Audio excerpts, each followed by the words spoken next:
Special council meeting. What are we doing here? We're going to review road improvements. Thursday, February 11th. Let's start with the road improvements. It connected automatically to this. We started the meeting. Excuse me. Okay, the road improvement projects, we talked at it about the council meeting. Doug, thank you for zooming in on that. So you were kind of aware of what happened. We had a lot of the residents, there was some complaints. I think, about making them put new mailboxes in was one of them. I think the bottom line for this that we got to take a look at is that we've got to start doing these hearings in June, July, when the people are around here. Come up with a conceptual plan of what we want to do for the next year, get them all involved, get their input in them. On Whitefish Avenue, there's some drainage issues that I certainly was unaware of. Harbor Lane, they want to do a bike path that we should, whether we're gonna or not, we should have it in the plan and talk about it. Rushmore Boulevard, there's an approach issue coming up to the highway that's kind of a hazard that should be corrected.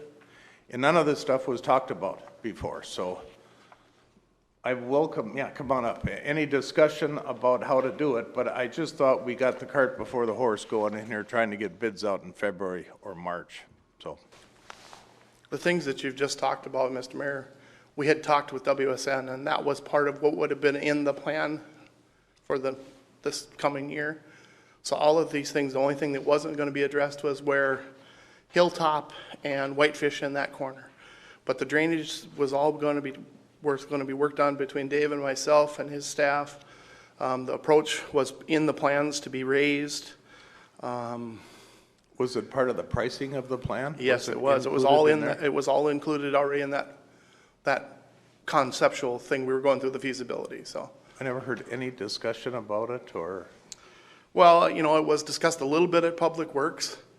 I have in the past brought before this group or body, maybe not this council, but other councils, about the trail. The Harbor Lane Trail? Yes, I have brought that forward a couple times in my 20 years here. People have wished. 4 years ago or so, or recently? It's probably in the last 5 years, the last time I did it. Yeah. The big problem there is we don't have the property. As you understand, that is described, the right of way is described to, all the way across.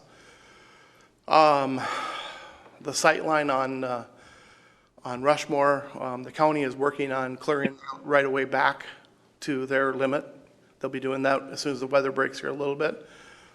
That's the sight line, but we still have the grade issue. And the grade issue was, like I said, was part of the plan that was being put forward to you. The drainage was had been talked about. The drainage on Whitefish had been already talked about with Mr. Reese, and we were already working that into the plans. And that was the next thing that was before you, was the to go forward and start doing plans. Yeah, right. That was what was for you the other night. Let's see, what was the other one? But all those things had been already talked about and discussed. A lot of those things, I guess we haven't brought them before the council because it's kind of, the staff has identified it, or we've taken complaints from the public and we've just moved forward with that it will be included in the project. Why did the public kind of seem blindsided by it? The public comments that I heard, why do you do this in February? They had talked to me, a lot of them had talked to me about these issues that they'd already, now as a group, and I don't know if they'd gotten together or not. But a lot of these things I'd heard about over the years. John Forney particularly was talking about Whitefish Avenue and how he and his neighbor had gotten together and paid to try to correct a washout issue. And that one there, you got to remember, that's a dedicated public, one of those 66 or 60-foot right-of-ways to the lake. Right. We've allowed them to clear that right-of-way all the way to the bluff, essentially. There's nothing, there's no forest, there's no nothing to stop the water. When it starts up at the top, it's just rushing down the hill.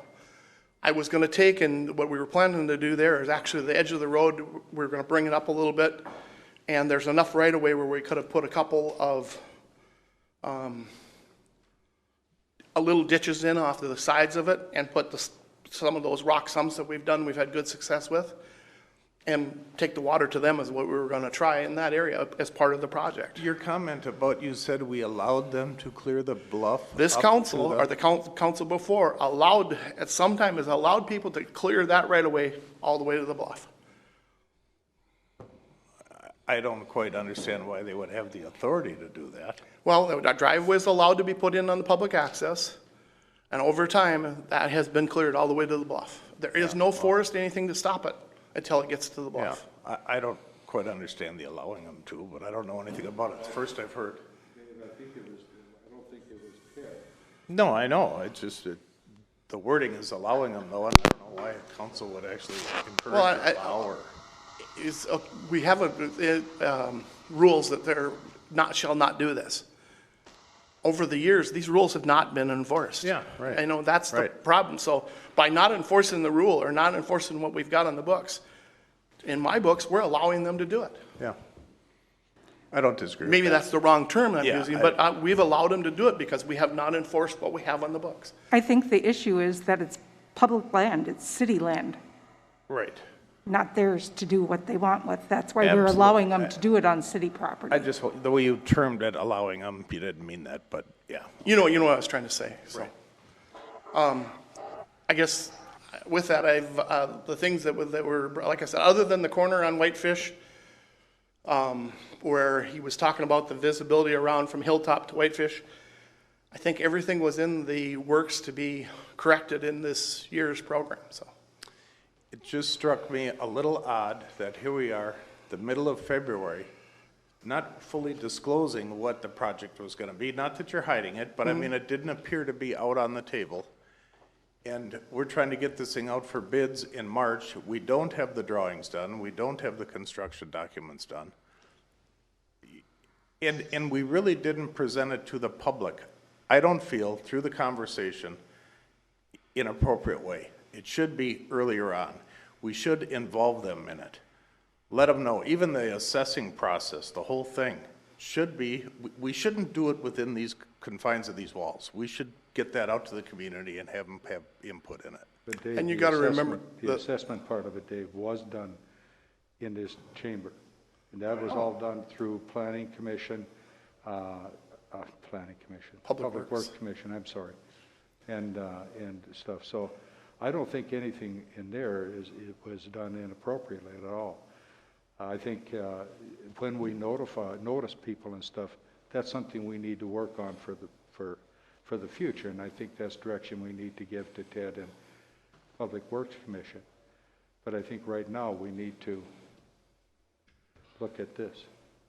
You know, that's, We need to look at that, and we need to look at our policy and how we're gonna go forward doing it. and remember now, the assessment of overlays and has just changed in the last 18 months or so.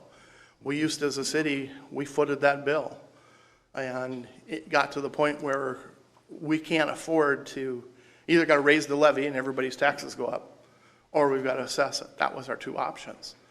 And so that is a new part of this. Yes, the assessment is a new part of this. The people on Manhattan didn't have to pay, and the people on Whitefish have to pay if we go forward the way we were planning it. So that is new. That is a great example of hurrying a project along, though. That is a very unfortunate thing that we did Manhattan Point and Anchor Point with no assessment on what I consider the second round of the roads. Most of the roads were done 25 years ago, plus or minus. Now we're coming into the second road. Two of the bigger roads in town, we allowed to go with no assessment, and now we're coming back 2 years later, and we're assessing the people. So that was a hurry-up mistake that we made. I don't know when the assessment and when we started talking about doing it. Was it right after those projects? Yeah, it was, all of that was Was taking it place. during the project, or? It was right after that timeline. If you look back in our notes and the other meetings, it was all in that time period when we started. So all how are this. we gonna address that comment? How come they didn't get it? How are we gonna reply to that? Well, times change and we changed our policy? We couldn't afford it anymore, and it changed. And Yeah. that may be the And wrong that- thing to say, but that's what That happened. may be the best we can do, too. We kinda need to think about it. It is unfortunate Yeah. that that's how it took place, but that's what has happened, so. Ted, on the Whitefish one project, is chip sealing of any value at all on that street? The chip sealing is meant to be done a couple years after, within a year or two after that it's been overlaid or paved. Yeah. There's been some really horror stories out there if you chip seal and the road conditions are not right. They've actually had the whole chip seal will let go and it ends up in everybody's front yard. It comes off in just sheets. And it has happened. We did this last year. Remember we paved, what's that summit that goes from Manhattan to Whitefish? And part of that road had got a total rebuild, and part of it was an old road. There's probably 700 or 800 feet.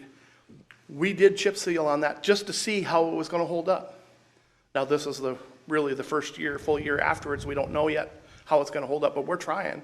We're experimenting with it, see if it'll work for us. I looked into chip sealing a little bit. Let me just comment on that. Because chip sealing for a highway project is a great thing. It puts a good workhorse down. But if you put it on a 30-mile-an-hour residential road, it doesn't get the traffic, it doesn't get the weight, it doesn't get to pound into the surface like it should. So that's why it peels up and blows away, because it doesn't have the traffic on it to Yeah, make it compact bed it in. like it does. So chip sealing on these little residential roads probably isn't a good alternative. You know, I mean, that's Yeah. what, If you do it proper, you got a big enough roller and they do it right, it's great. If they don't do the right procedures, you can have a catastrophe. yeah, I mean, we've all seen it. It's like the tape that you put on the cracks and it peels off. Yeah, and that, that was the other comment. We got a lot of, it's not tape. What it is, it's either AC3 oil or it's rubber. It's a rubber compound, a modified polymer rubber. It's done through the whole state of Minnesota, and there's a couple there's a mastic that goes on that's got sand in it. That stuff they talk about where it came up in a great strip, that's a good example of the road base is not there to hold it anymore. If you looked at the bottom side of it, you could see the rocks were actually stuck to the bottom of that. The road has gone too far that it got that product done on it, so. I'm not gonna. And that's East Shore, and haven't done East Shore because it was one of the roads we talked about adding sewer to. Well, we don't want to go in and put a brand new road in if we're going to put sewer in a couple of years, so. Right. I just think that we're kind of at the point we're at with this, the plans for these roads, it's a little late in the year to figure all this stuff out. And I don't understand why we have to hurry up. I know we've got a bond for the fire truck and we want to incorporate some things, but it seems to me there's a lot of spending going on here that we could maybe incorporate the sewer plant or some fixes for something like that with it. I don't think we need to go and borrow another $1.5 million so that we get a good rate on a $800,000 loan that we need to do. And I don't see where these roads are going to fall apart and go to heck in a year until we come up with a good plan for doing it. I don't get that. There's not a panic. Nobody's fallen off a cliff or anything. My only comment to that is we have probably between 30 and $40 million worth of assets out there between the 58 miles or 56 miles of road. And the formula says you should be doing $1 million, if you're going to make them 30 years, you should be doing $1 million a year of roads. Now, if we don't do it this year, are we going to take and pick up and have $2 million next year and have to bond for that much? Or are we going to have $2.5 million next year? Somehow you guys we got to get on top of it so that you're doing enough to keep up with it. And that's the only thing I'm cautioning you about. I think you're probably right. We probably could make it a year and everything would be perfectly fine. We just do crack sealing and the chip sealing the roads that we were planning to do that are in process with the county for this coming year, and sit down with Bolton and Mink, come up with a new 5-year capital plan. And that's the other thing, this 5-year capital plan, these roads have been being talked about for 5 years. This is not new information that's out there. So now we're backing up that plan, that 5-year plan, and coming up with a new plan for the year and the next 2 years, so. Yeah, I get that. I still don't see the damage in doing that. And just realize that we're gonna have some potholes that we're gonna show up on some of these things. We're gonna have to be patching. We're gonna have to do more of crack sealing. You still have to do all those things, and we have to do the chip sealing that we already agreed to with the county, so. Well, if it makes sense, your comment, we do have a new engineer. You know, and I'm going to back up and say, after our last Public Works meeting that I was at, I want to overlay more roads than reconstruct them, and I've made that clear. The vote was to reconstruct 4 roads and overlay 1. And that's fine, but I went and got one of the road guys from Anderson Brothers, and I met him up here, and we drove all of these roads. His impression of Birch Narrows is it's a perfect candidate for an overlay. Now, the dollars in an overlay, if it's anywhere around the 30%, you know, let's just say it's close to 30% to overlay compared to reconstruct. In all these roads in town, we did in a 7-year period, I'm going to kind of throw that out there. So we've got a lot of roads that are going to be coming due at the same time. So if we take a better proportion of in overlay roads, it's going to mix that swing around. It's going to kick it out 15 years. So that the roads that really need reconstruction we can do, but it's going to spread the money out, and we want to get this so we've got every year or every 2 years, we get 3 or 4 miles of road that we want to do. Some of them are going to be reconstruct, and some are going to be to dissolve that, you know, concentration of road projects. It'll spread that out a little bit. So that makes sense to me. I'm not saying that's the way it's got to do, but I think we should talk about it. We should put it out on a board. What can we do to spread this out so the burden isn't all in a 7-year period where we got to do it all? Because going all the way down the road, that's the goal that we want to make. We want to spread it out so it can be a budgeted thing. I would say, I mean, maybe it's wrong. My question to you wanting to do overlays, what if that road doesn't make the 15 years, it makes 5? Because we didn't do a base. Then we're going to say what happened. Because we've been told that it should make 15 to 20 years. Well, and that's if we do a total rebuild, but what happens if you do, because. No, that's not a total rebuild. The engineer is telling us we should be rebuilding these. The engineering firms are telling us to rebuild them. That's what their recommendation was, so that's what Public Works come forward with. Yeah, I get it. And you're coming forward and you're saying, no, I want to do an overlay on that road. The road that you selected and it doesn't make it, then what happens? Well, Ted, I don't know. You know, I'm hoping I'm asking that question. It will make it close to that. But if we're only spending 30% of the money, it could make it 7 years, and our money is still the same. If we had to do it 3 times in the new roads, you know, it's still, the money's the same. There's a couple things. You know, first of all, when you do a reconstruct on a road, you're going to tie that road up for 6 weeks. We got all the summer people coming up. It's going to be July, August that the roads are going to get done, the busiest times for the thing. So, and the point of that is that we don't need to do that hastily. You know, we should do that calculated. Do it as we need to, but we should get the life out of the roads we have, I think, as long as we can. I haven't heard one person come in here and say, that road is terrible and we got to fix it. I haven't heard that one time from anybody. Well, I've heard it from I've heard other things from other people. You know, you had a small group that came on some of these. On Whitefish, you had 150 some lots or that potential assessments there. And you had 15 people came that commented. On February 8th, you're right. Yeah, we had a small portion of them that I commented. think on these roads that we do, we should do a mailing out in July. Say, these are the proposed projects coming up. We're going to have a conceptual public hearing August 11th. Come on in and tell us what your thoughts are, what you got to do. Get them on board with the thing. The assessment is a real issue, plus the fixes on the road is a real issue that we should be considering on these roads. You say that we have. I didn't see it a part of the packet. Not on these. And I haven't heard much conversation about any of the fixes. And I don't go to all the public works meetings, but I go to quite a few of them. Previously, we had informational meetings. And I think Tom can say, you know, we sat there and we were the only ones there. The council and Tom and I and the engineer were the only ones there. Nobody came. My first reaction to that is, what time of the year was it that you had them? And was it more than just a little notice in the Northland Press that you're going to have the informational meetings? I think people got to get out and talk Don't to these remember if people. we sent out individual to each one or not. I don't remember, but Yeah, that's one thing that But we Dave, could if check you on. keep doing individual notices like that, our US postage bill is gonna go through the ceiling. And there Aaron, has to we be send some- them out for some- these hearings, you know? Well, but be careful, because all of a sudden our costs can start to skyrocket on some of this stuff too. It is, I agree. Again, you know, you are the governing board. You have the decision.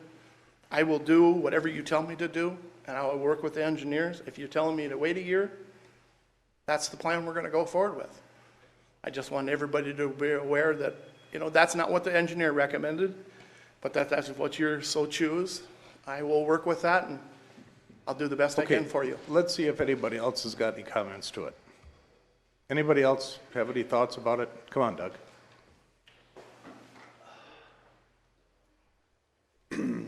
Well, the idea of having an early meeting, informational meeting, informal, where we're just inviting people in and talk it over and they can point out any problems they have, I would agree with that. It's a good idea. We did send out an informational letter with the notice for these projects, giving people more information on what's happening, what can you expect during construction, give them a lot of information. And I think more people called in maybe than showed up here really, but we need to get that information out earlier, I think. But like this last year, we didn't even know if we're gonna have a street project or not. You guys were talking about, you wanna put $1 million in the budget for doing streets or not? So we didn't really get a go-ahead till recently. But I think maybe the Public Works Commission could hold an informational meeting earlier. If it's too busy in the summertime, maybe September, you know, send out a map, informational letter. This is what we're talking about for next year, you know, and get their input. They can point out any of these drainage issues, any other issues they might have. Are they in favor of it or not? And then going into the next year, we would When we still have to send- hold our preliminary or public hearing on the project, a formal public hearing, but an informational hearing ahead of time would be good. Well, could we do that in November or sometime earlier? It just seems kind of like Yeah. we're really against the wall with getting this thing out in Well, bid timing. if we choose some roads, and maybe we got to get council's blessing to go ahead with it, but, because they're going to have an engineer that's going to have to identify which people are going to get notified for the informal informational meeting. If the middle of summer is bad, I would, maybe September, October, before they leave town, anyhow, while they're still in town. Yeah, and even just to add in the paper a couple times throughout the summer what we're doing, it gives them an opportunity to say, I'm interested, I want to, have some input in it. I just think- People read the paper, I don't know. We have historically, the city has historically gotten condemned, or maybe that's not the right word, but for doing this stuff in February when nobody's around. And that came out during those assessment hearings again. And I just thought, we can't do this to them, we can't blindside them. That's my feeling about it. We need to be very open. This is what we're gonna do. I think if you do that to the community, I think everybody will get behind it, support it. They just wanna be a part of it. That's my feeling.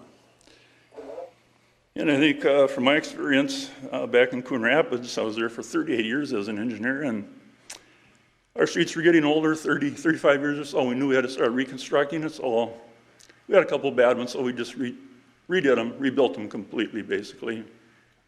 At no cost to the people. And our city council and finance department says, well, we can't do this forever. We got 220 miles of roads out there. We can't do this forever, every year. So we came up with an assessment plan like we have here. Put it together, and the first couple of years, people, well, geez, we're paying assessment. Other people didn't. And you work through that. This is the way it's got to be, or we're not going to, taxes will get so high you won't be able to live here. Yeah. And as year by year, it got easier and easier. People, have you done this before? Yeah, that neighborhood over there, take a look at it. We did that, cost you, $2,000 or whatever, and worked out good. And everybody, it got to a point where after a few years, we had no one coming to the public hearings. We sent them out information, They and just everybody just accept bought it into it. over you know? time. Yeah. Yep, and it's still going strong. That was back in 97, I think, and it's, 23 years later, and that's going strong, no problems. I don't disagree with that. It's just you gotta Yeah. get through those years of transition. We've already made a big mistake on the two roads we did without. But we I know can't let that when I those came two on the- roads dictate to us what we I do. came on the commission 6 years ago or whatever, the first thing that was gonna be talked about is assessing street projects, and I had done that for years. Hey, I wanna be on the commission, maybe I can help. And then we got into a problem where we couldn't find an appraiser that would give us a range to work with.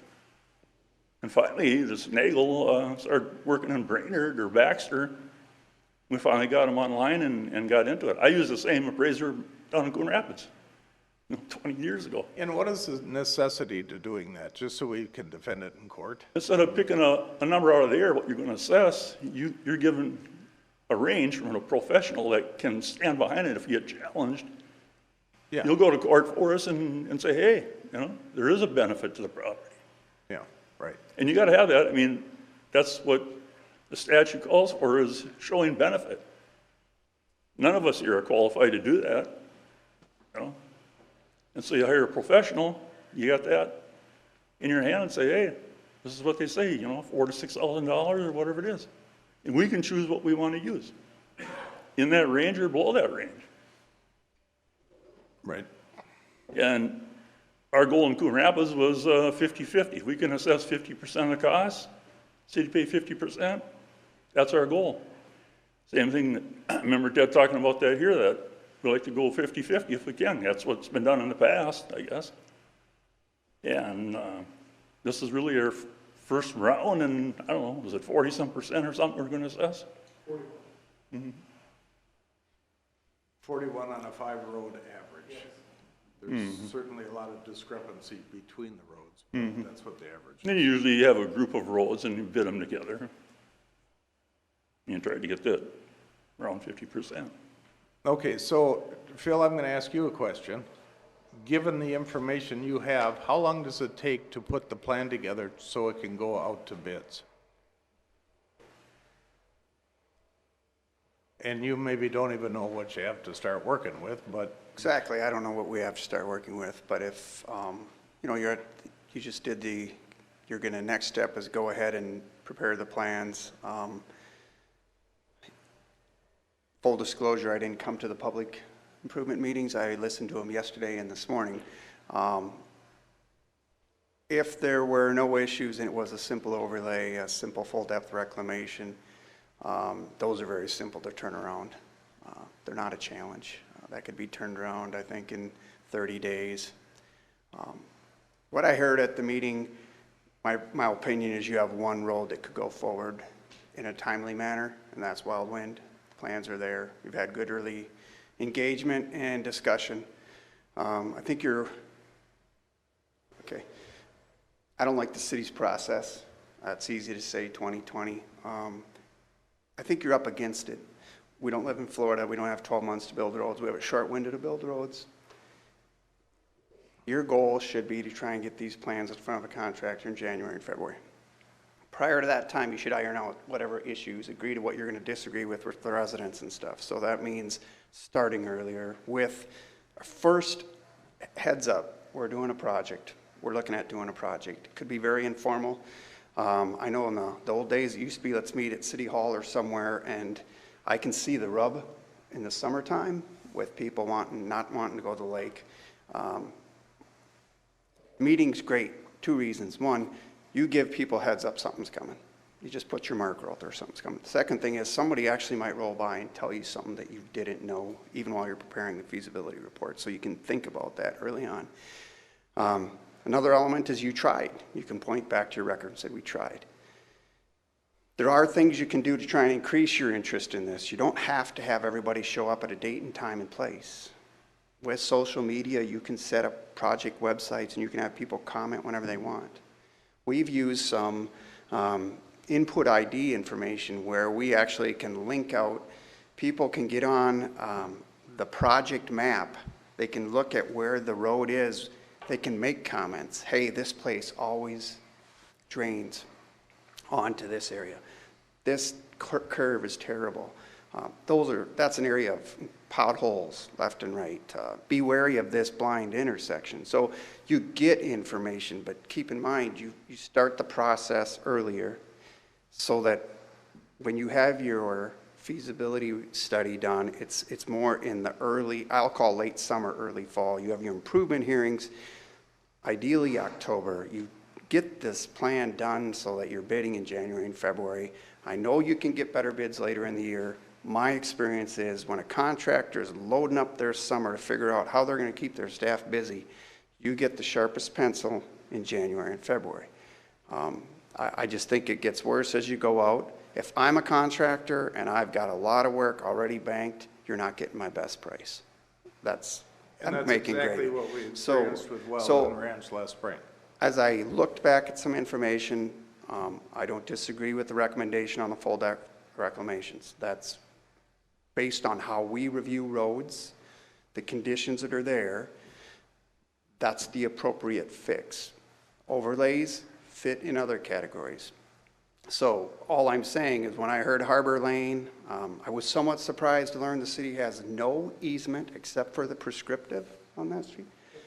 So my first reaction is, let's try and get that stuff, because we need, in addition to the road, we need to drain, we need to make sure we know what we're doing. So I don't know why we would spend dollars perpetuating something when we don't have what we typically have around the city, easement.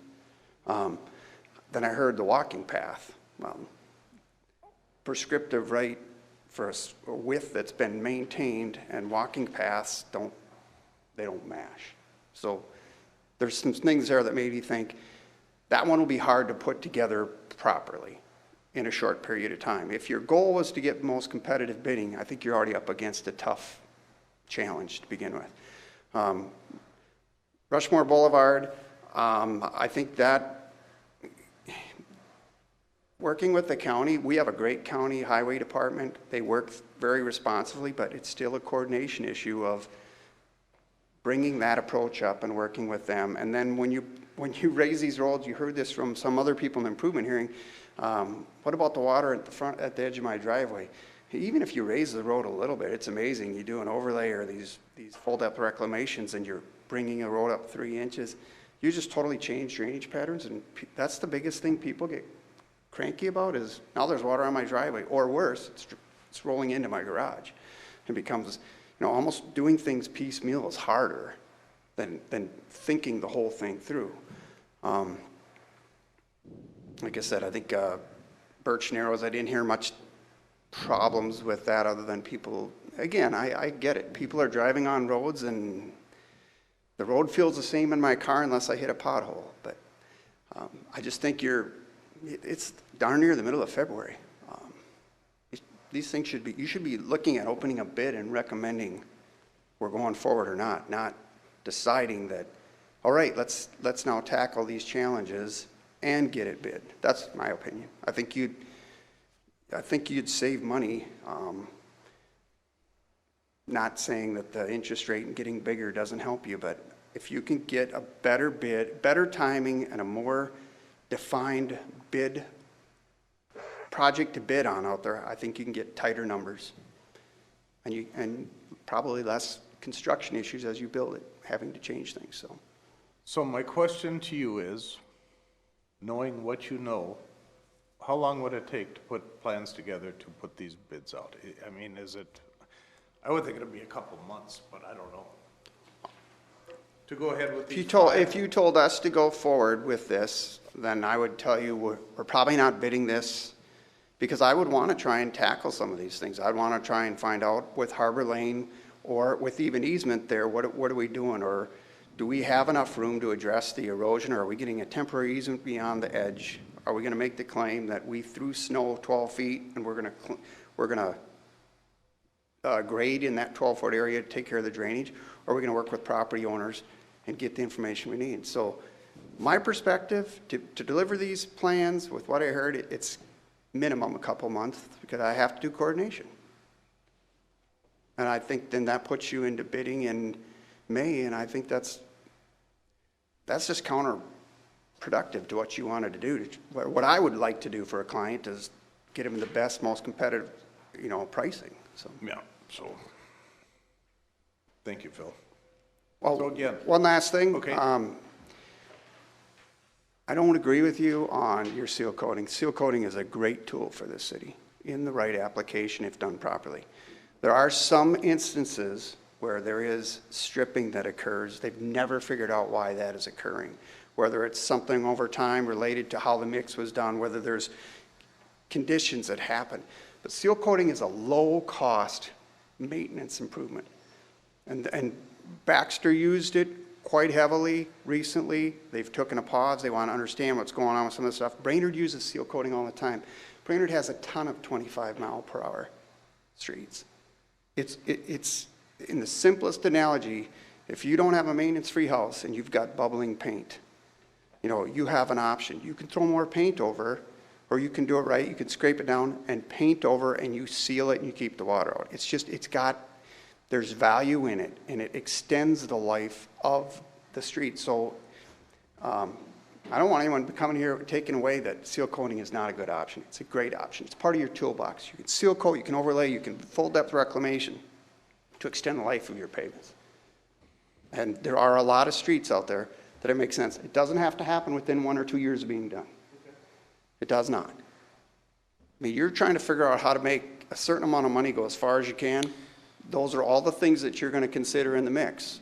And there are some places that can go and that can work on. So at what age of a road is seal coating kind of beyond its help? Beyond, you know, if you got a 25-year-old road and it's pretty alligator, it's pretty cracked up. There's graphs that show that type of information, kind of degradation of a road. It's in the pavement management plan that I think Mike Reardon prepared for the city. And it shows how the curve it starts, and after a certain year, it starts to drop really heavily.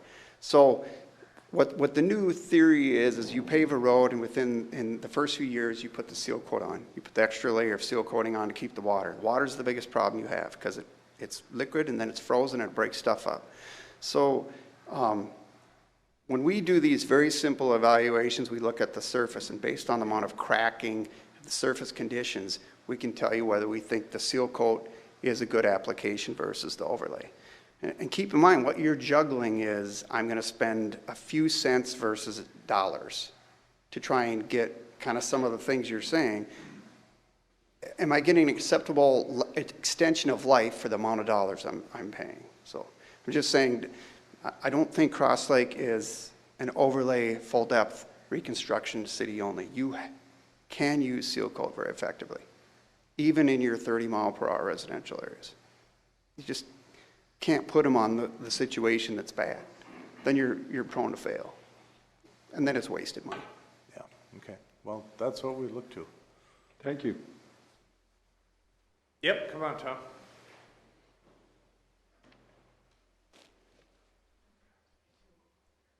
I'll just give a little history of what went on in the past. We used to start these projects in the summertime, and I don't recall where we had the informational meetings, the informal ones, but we'd be working on these in Public Works, July and August, and we'd be holding the improvement hearings probably in October, and that's exactly what some of the others have been saying. We need to be holding these hearings in October, November, so that you can, in November, do the resolution directing the engineers to prepare plans and specs and bid in January, February. That's the way, you know, for 20 years, not 20 years, I was only here 15 years, but that was the process. I think what happened this year is, you know, we keep talking about the assessment policy and sewers and roads got intermingled on the assessment policy. And we've been talking, at Public Works, we've been talking about the assessment policy since last May. And then on these road projects, you know, then we're waiting for the capital improvement plan to get approved by the council. And that the summer, the months just kept going by and by. And then all of a sudden we're waiting for to see what's going to be included in the budget. and the preliminary levy is in September, and then after that, then we're at a point where, okay, now we know we're gonna put these roads in next year's project. We can't wait till September 15th when you do the preliminary levy. Public Works needs to know, in June or July, we make a recommendation that we're gonna do these roads, and we get the go-ahead if we're gonna bond, or whether you're gonna include money in the budget to pay for part of it, or whether you're gonna assess it. Anyway, in the past, it was backed up to where we were holding the hearings you just held a week or two ago. Those were being held in October and November in the past. And whether it was just going to an assessment policy on roads that delayed it, but things just backed up, and maybe it is too late on these roads this year. I hate to fall behind another year, but if it's gonna take another 30 days to even get the documents to bid, and we're not gonna get good bids, maybe we have to plan on next year we're gonna have a huge project, and we're gonna have to add some more roads to it, and there was something else I lost it now, but anyway, that's sort of the history. In the past, we did have it backed up to where we were dealing with these potential projects during the summer, and then in the fall, we were at the point where, you did the feasibility study probably in August, and then, you could hold your hearings or you direct the engineer to do the feasibility study on those roads in August, and then you can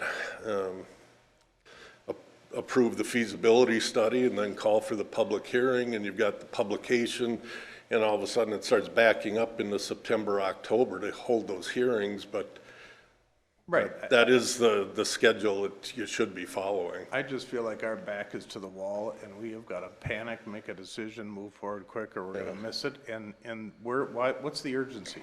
Nothing's going to fall apart. Oh, I thought of the other thing I was going to say. Life isn't fair.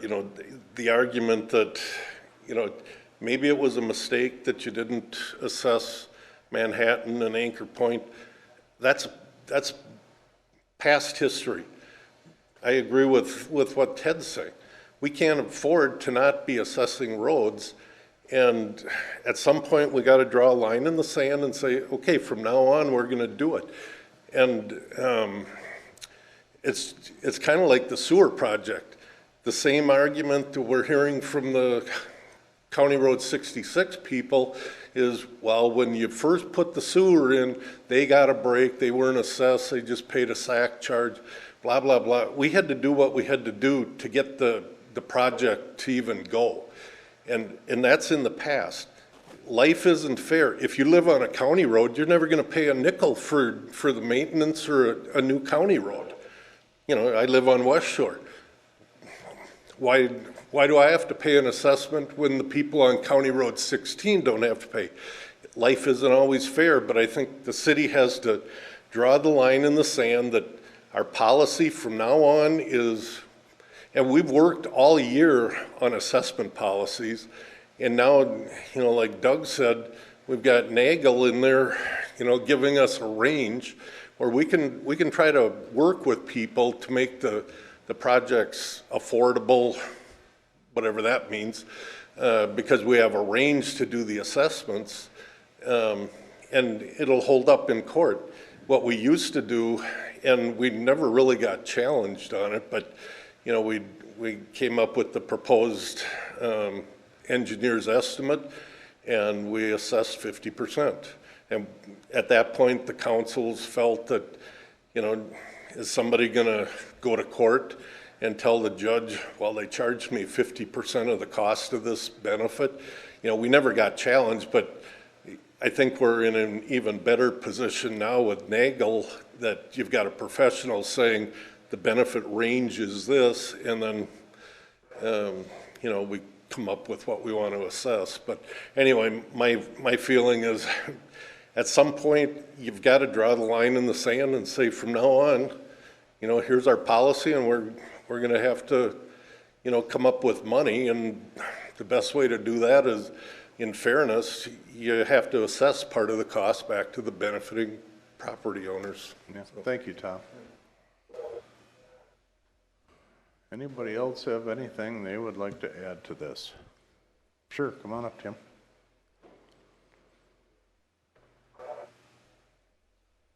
Tim Kavanaugh, 12195 Harbor Lane. We're kind of new to the area, came from the cities here in the last couple of years and built a home on Harbor. And listening to everybody here, I think everybody needs to realize they're really on the same page. We all want roads, we all want things that are gonna be, proper and maintained. And I think in moving forward here, there's a lot of ideas that need to come to fruition, if you will. And the fact that we need to inform the people, us as the residents. We need to know what's going on. And we don't want to hear about it the last second. And that's where, at least from my perspective, what we're getting right now. I think that, again, being informed early in the whole planning. Hey, Tim, excuse me, could you talk into the mic? Oh, sure. Sorry. Like to talk to the people, so. Yeah. Anyhow, I think, again, all of these ideas are great, starting with, Dave, the council and everything to inform everybody. You touch on informing people on the cost that might be. I think there was a great idea with regard to social media, getting that out early so that everybody can participate. I think that's going to reduce some of the tension, obviously, when it comes down to it. Everybody's always going to be a little bit tense when it comes down to their pocketbooks. You have to face that. It's money. It's hard-earned by a lot of people.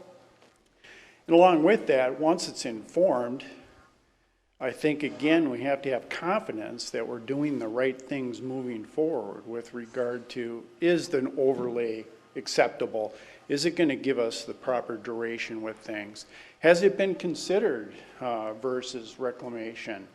I think when it comes down to it, I think consulting with experts, i.e. Anderson Brothers, that's a good thing too. You got your engineers, you got your subcontractors, but I want to make sure that I'm paying only what I have to pay and still have durability when it comes down to it. If an overlay is going to give me 15 years and it's going to be a third of the costs and everybody's on board with that, why not? I think that, it's really critical that we be very conscious of the fact that this is people's money. I think also when it comes down to the timing of things, and I think in this discussion, it's true. When it comes down to the subcontracting world, I was in it for 39 years. It's absolutely true that you're probably going to get your best bidding at the beginning of the season. That having been said, you can't rush things. I think it's worth taking a breath at this point in time and maybe skipping a year of rework, if you will, in order to get this properly implemented and get everybody on the same page. I think, again, that will assist moving forward and bring down some of the tensions and everything with regard to everybody. That's all I have to say. Thank you very much, Jim. So that's what I'm saying too, is I don't feel like we're ready to move forward, and I don't see the urgency in any of it. Listening to that there, I'm thinking, maybe we should do a trial run, a small road, and overlay it and kind of watch it for 7-8 years, see what happens to it. I think if we could overlay these roads, many of them, and get good life out of them, it's gonna serve the taxpayers real well. But, and like somebody said, if they fall apart in 5 years, then that would be kind of a disaster too. So we have got kind of unique soil conditions. We got a unique spot up here. Maybe they'd work great, But in any case, I think to try to rush this thing through and do them all this year, I think we're just doing an injustice and doing that. So I'll leave it if anybody else wants anything else. Dave, could I say something? Sure.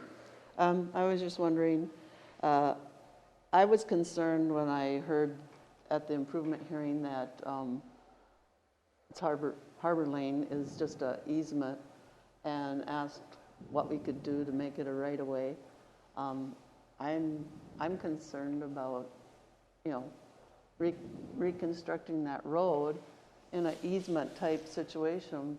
If we're gonna reconstruct that road, we should be getting a right of way and doing it right. So I feel that, and I feel that it is apparent that we need to do special assessments, and there's never gonna be a good time, you just gotta do it. So, Yeah. that's just my thoughts, and I think,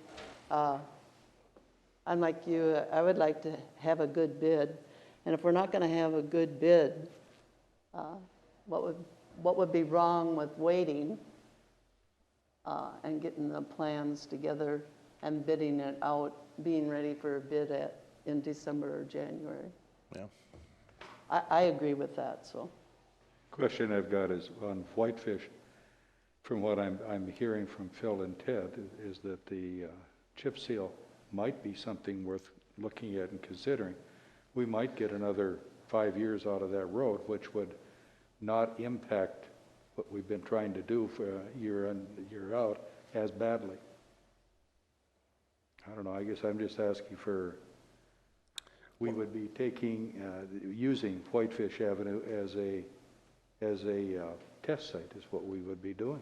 Because it's not too bad, Yeah, I mean- it's an overlay project, right?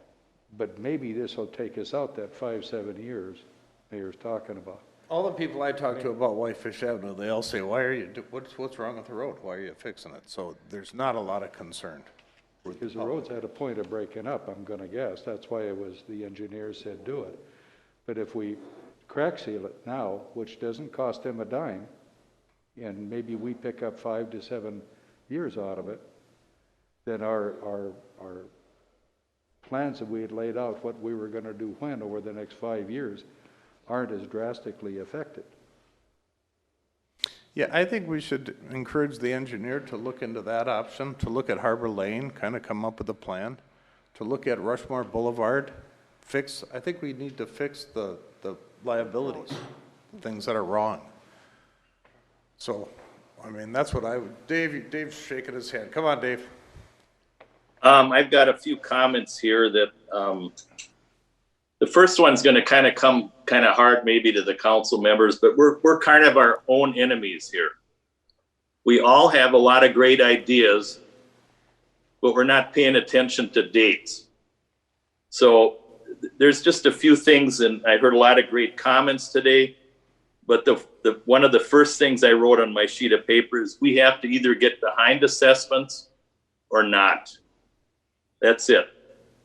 We need to believe our engineer or not.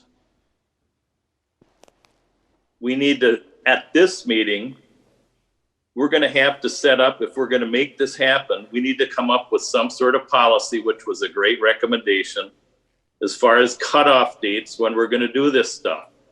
And we need to monitor to make sure this happens. So if we can, at this date, we should decide, if we're gonna delay it, then what are the dates that we want things to happen by so that we don't miss this and get it on schedule like, Tom related to.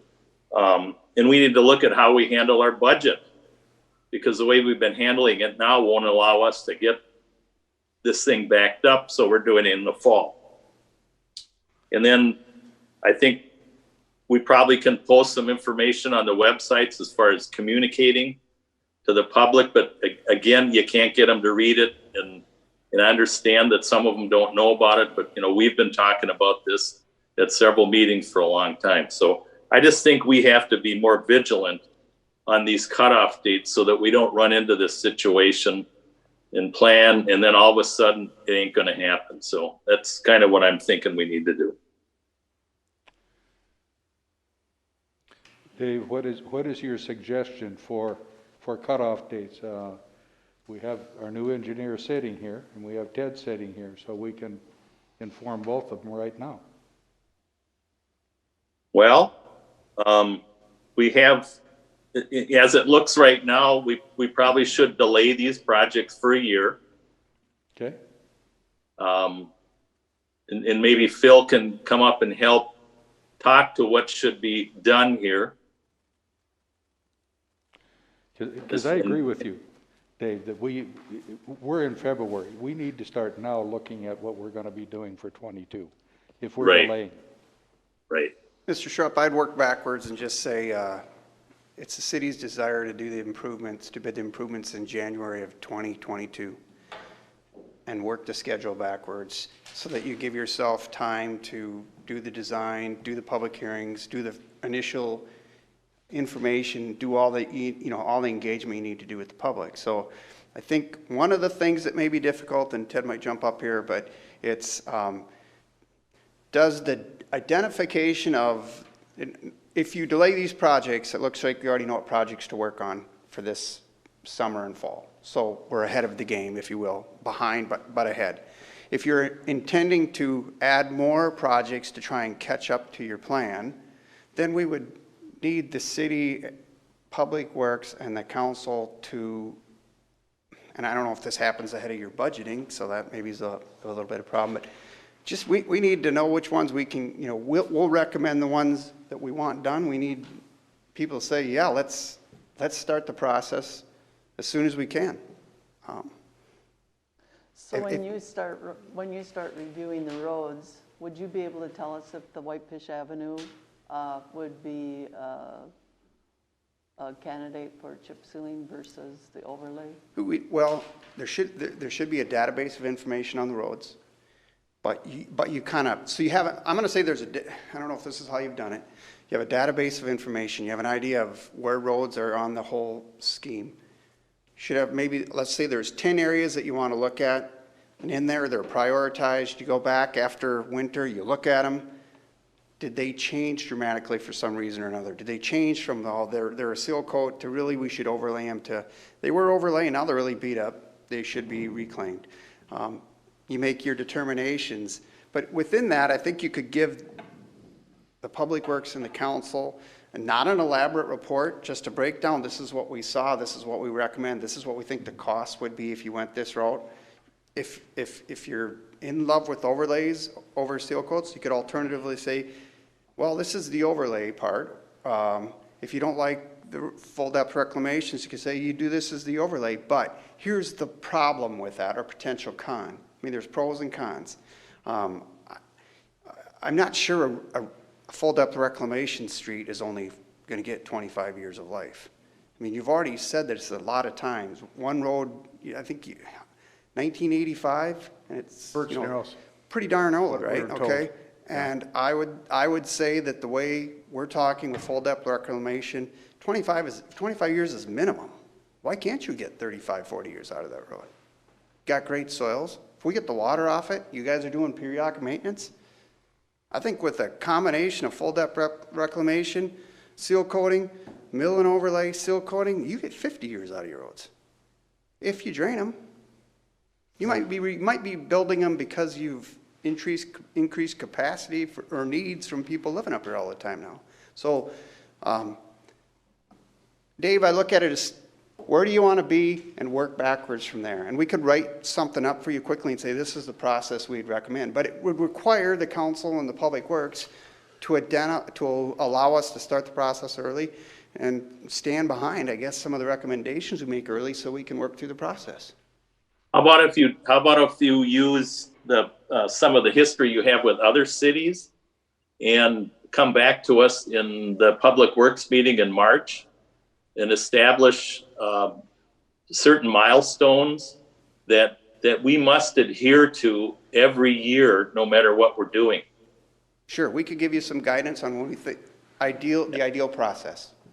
Right. Because if we say January, we want to bid it, you're going to go backwards saying, okay, this timeline is required in order to get to that January Right, I'm probably going to go back 9 months. And it's required by law, what you all have to do. Right. So. I'm going to probably go back 9 months and say what our process is, and then I'm probably going to say to you, and oh, by the way, this stuff that's out here that you're even thinking about, that's now 9 plus 12, 21 months out, I want to start to let people know about that. Hey, we're thinking about your area. It might be, they might listen or not, but the sooner we get the information out there, maybe only 2 out of 10 people listen because they're fishing or they're boating, but We've put the information out there. At least we can But I like your say idea we about tried. the project page where they can make comments. I think that's important too. Yeah, I we think can that's a get good that idea. engaged. You all are stewards of the city. You can make comments. Hey, we're doing this stuff. You can put up stuff, ask to hang them at restaurants. We can make little placards. This is what the city's thinking of doing. I don't know. Do you have festivals? You can have we can make you up a little sign to stick up at a festival. It says the city's considering these improvements.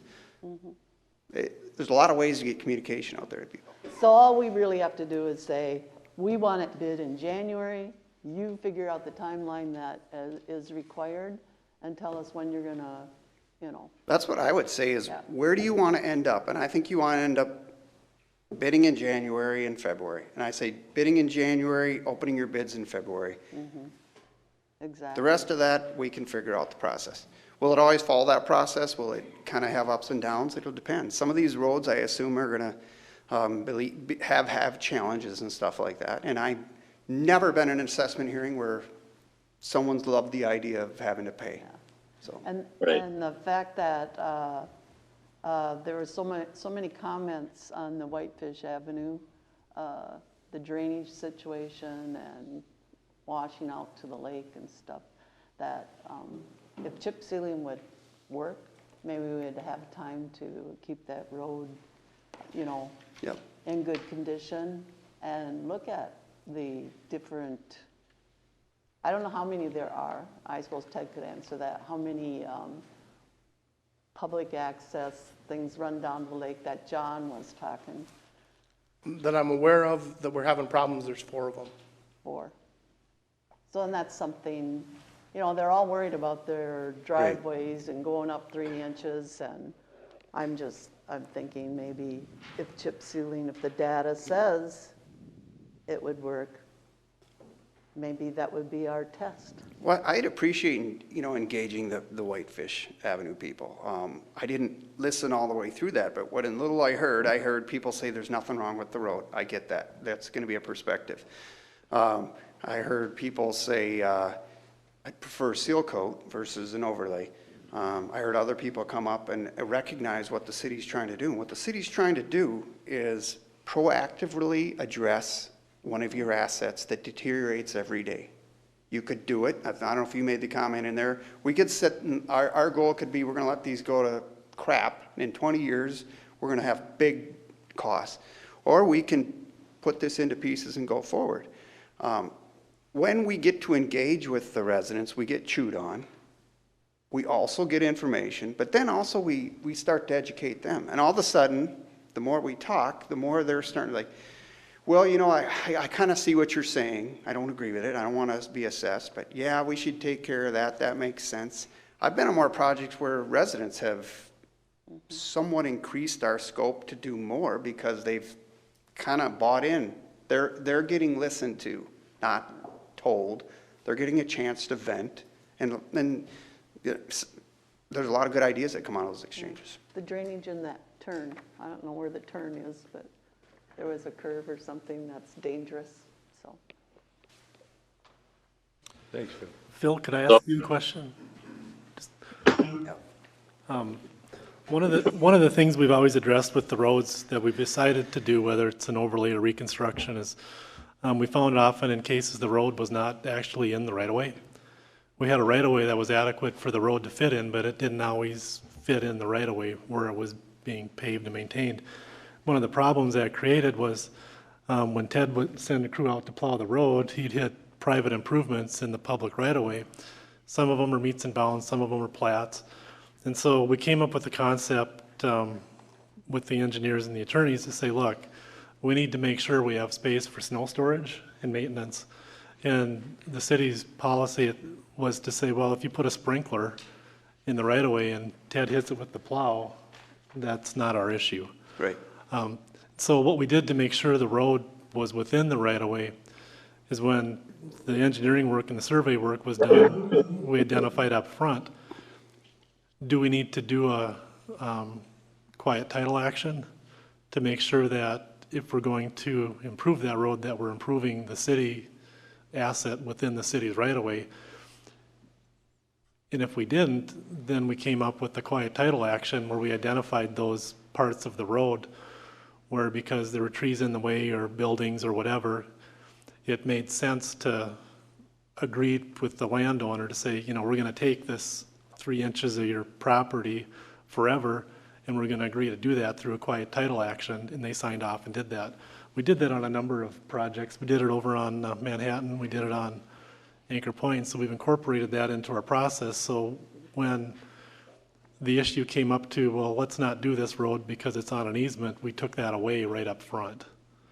So that we always knew the road we were improving was within the city right away, and we had adequate room to put Ted's snow.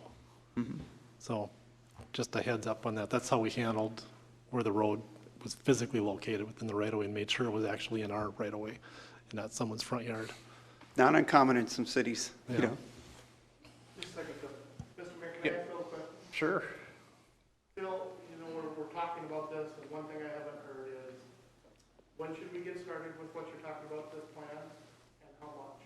Do you have any idea when this council and how much money they should be allowing for you and I to work together to get this plan going? I would simply answer that, kick this year to next year. So the plans that we have now, and open for all kinds of discussion on that, but I think he's talking about what's the cost this year just for them to work together, nothing to do with the project, specific project, just to get things started. Right now, if we're gonna, I'm sorry.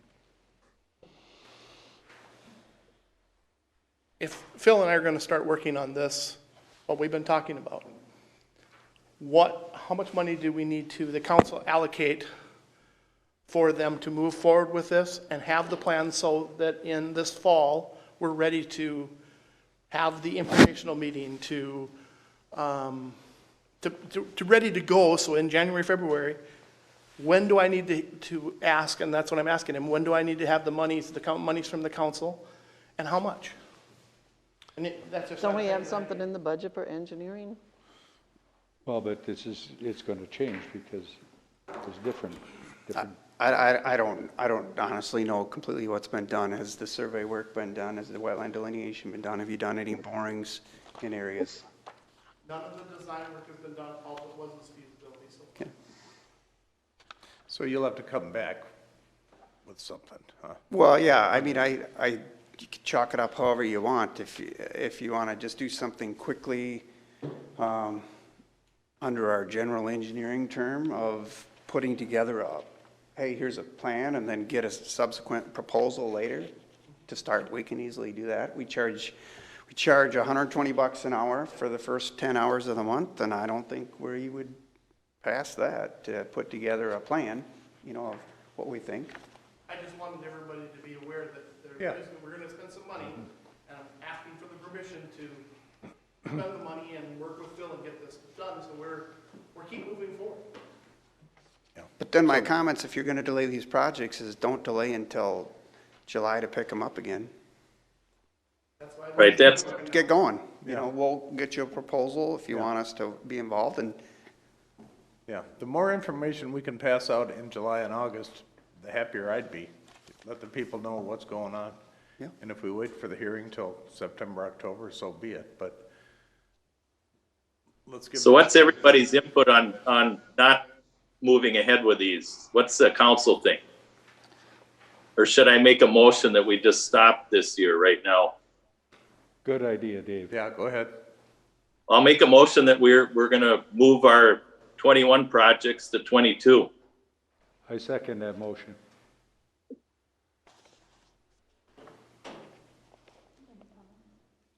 No. Siebert Vols, Yes. Herzog, Yes. Nevin. Yes. Andrews. Yes. Schrupp. Yes.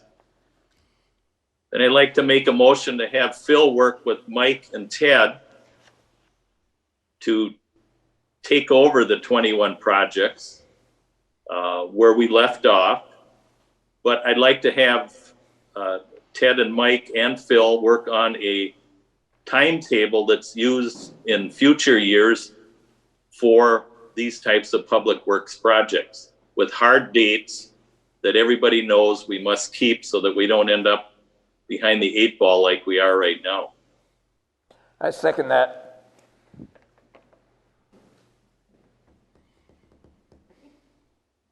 Andrews, Yes. Schrupp, Yes? Siebert Bowles, Yes, Herzog, Yes. Nevin. Yes.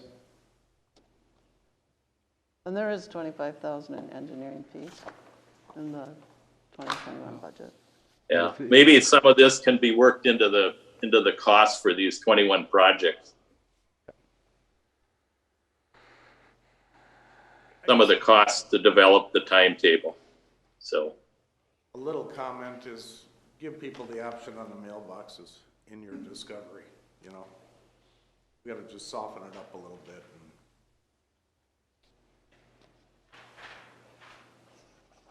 Unless the mailbox is already bad, the post. Then please replace it for Ted. We do have a policy right now. If it's not a swing away, the city does not replace it if it's hit. Have you started the policies on the webpage? No. Because that'd be helpful to us if we knew all the policies. Could I ask one more favor of the council? Yep. To the motion of Ted, Phil, and Mike working together, can we put a completion date or a draft date of the next Public Works meeting? Is that okay? Is that a little aggressive, Phil? When is the next, is that the 2nd? What is the Public Works? March? I don't know. I gotta get my calendar out. First. Okay. Okay, does anybody else have any comments about this? Yep, Doug, please. On Harbor Lane, there was talk about a trail being put in on Harbor Lane. Now, if you put in a trail, you're going to need right away to put that, or an easement to put that in. That's something that, I was going to say delay that project anyhow if you're looking at a trail, because that's going to take some time to get an easement, and maybe we're talking about getting easements for the road and everything at the same time. Yeah. That could take some time. Right. It might delay things, I don't know, but, no, the city would have to pay for that trail out of the city's money.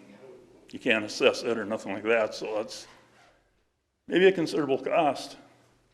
If there's tree clearing, brushing, whatever, and subgrade work and stuff to get a trail through there, something that council should indicate they want to proceed with at least planning for that as part of that project. It should be done as part of that job, street job. Yeah, absolutely.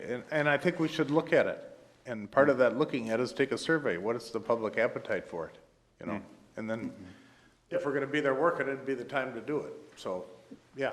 But I do think we should have them get the right of way and Yeah. or attempt to. Come on up. But I think the next one, and we've been talking about, oh, go ahead. Good morning.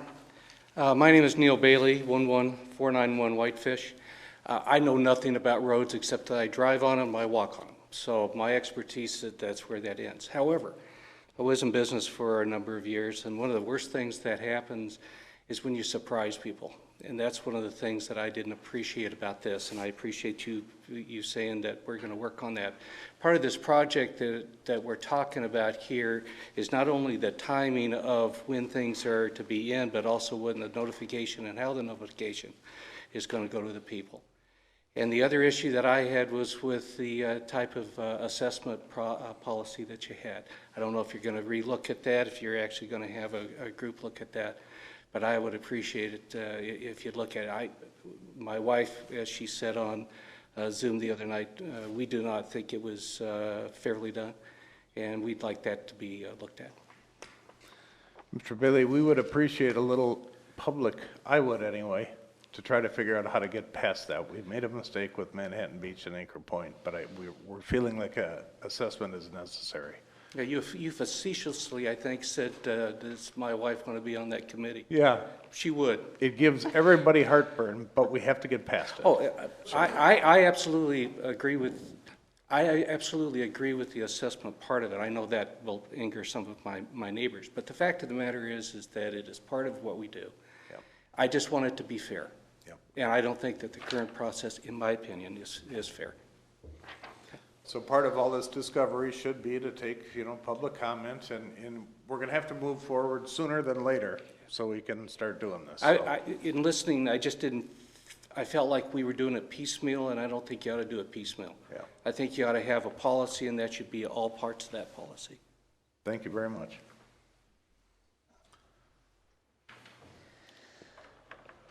Anybody else? We're done. Should we close the road portion of this meeting? Okay, a motion? Oh, there's no There's no- closing, okay. yeah. Okay, folks, well, thanks for coming in.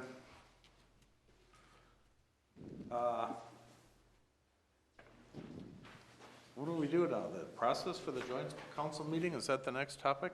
Number 3, yeah. Why was that added?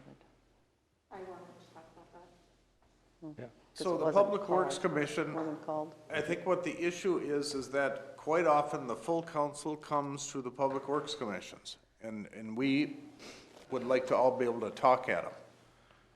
So I don't know what kind of discussion we want to get off on them, but, you know, you've got a pretty engaged council here and they want to participate. And the more we participate during the process, it makes it go smoother at the end of the process. So that's my feeling about it. Go ahead, Char. This was my concern. We'll have probably the Public Works up there. We'll put tables down here for the council to sit at. They're going to need microphones.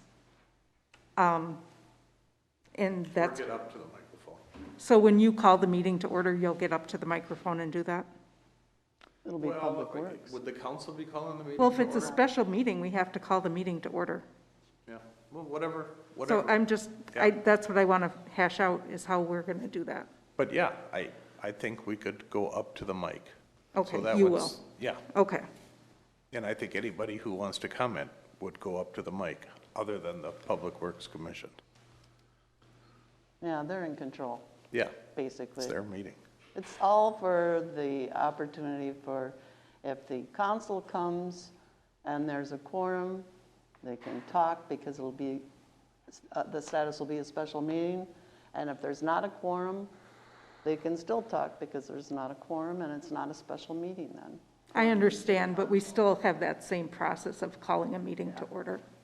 I would say the council would go up to the, So you will seat the Podium. council separate?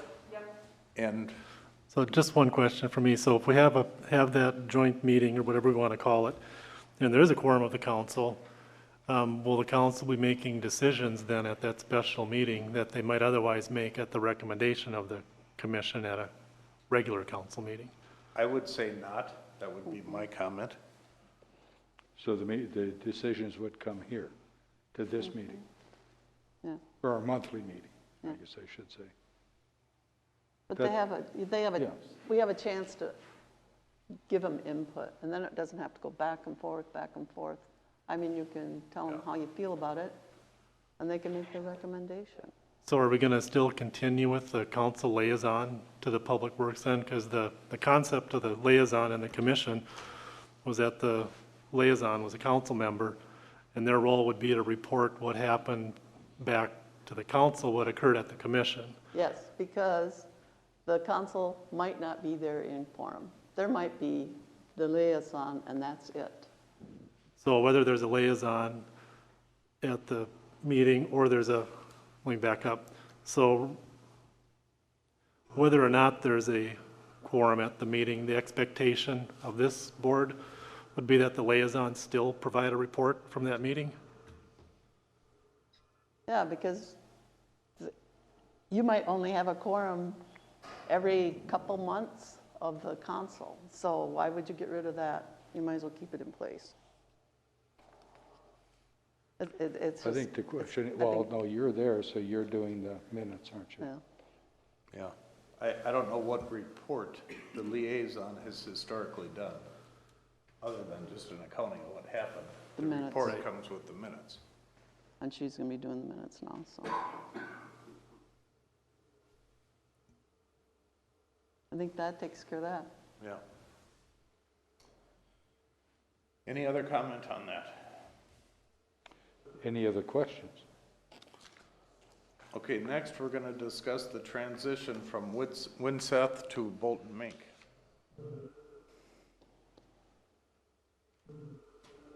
So I guess, the cooperation, I don't know what Winseth has got. How do we get them to turn stuff over? What do we do with that?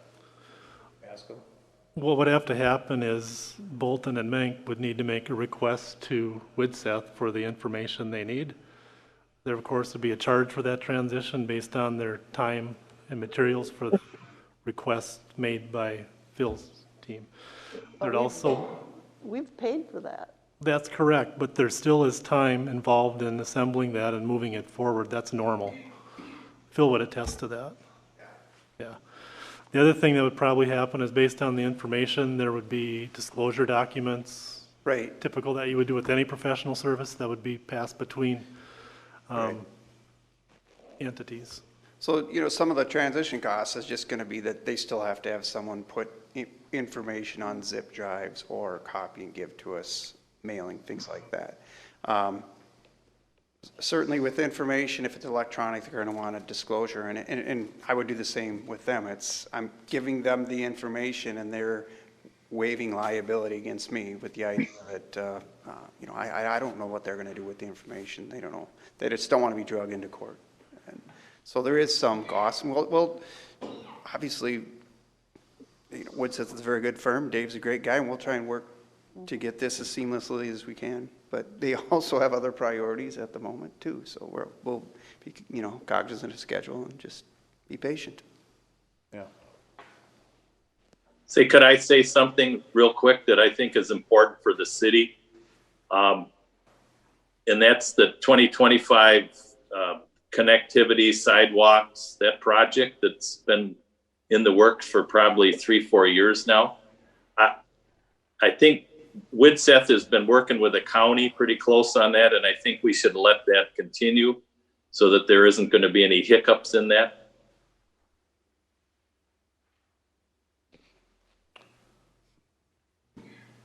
So is the county in control of that project anyway? Yes. No, so it's really not in our hands then, is it? About who the engineer is, if the county is handling the project? The county would likely stay with the engineer that helped them get us to this point. Exactly. I mean, the county hires them, not us, so. The county sponsors the project, but they weigh in heavily on who does the work. Mm-hmm.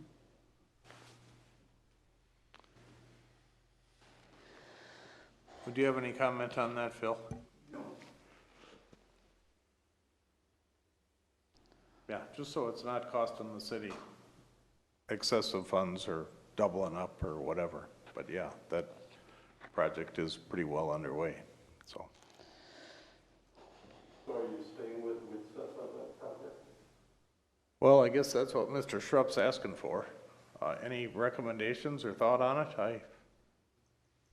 I don't know if I'm really prepared to make a decision on that today. I haven't thought about it. Well, I think we'll know whether or not we're selected for funding later this month. You can delay that decision till March. Yeah, there's nothing going on with it now, is there? Yeah, there is. I reported as such at the last council meeting. Yeah. On the March 22nd is when it'll be reviewed for funding. Our Nothing as project far as specifically. Winseth though, there's nothing, there's no work part going on right now. No. Yeah, let's wait till March, see what it looks like.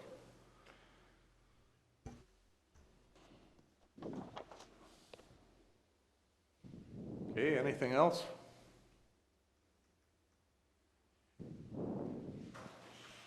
I guess you gotta come to us with anything we can help you with, Phil, huh? Yeah.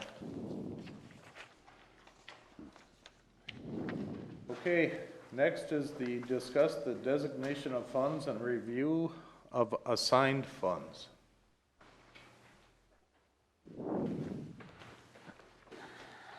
I'm going to talk from up here because I've got overheads that might help your understanding. So what we're really talking about is GASB statement number 54 that addresses how cities, governmental units like ourselves assign our fund balances, so go ahead. Yeah, turn it on. Okay. So if anyone's really interested in some really exciting reading, I mean, I've got the standard here.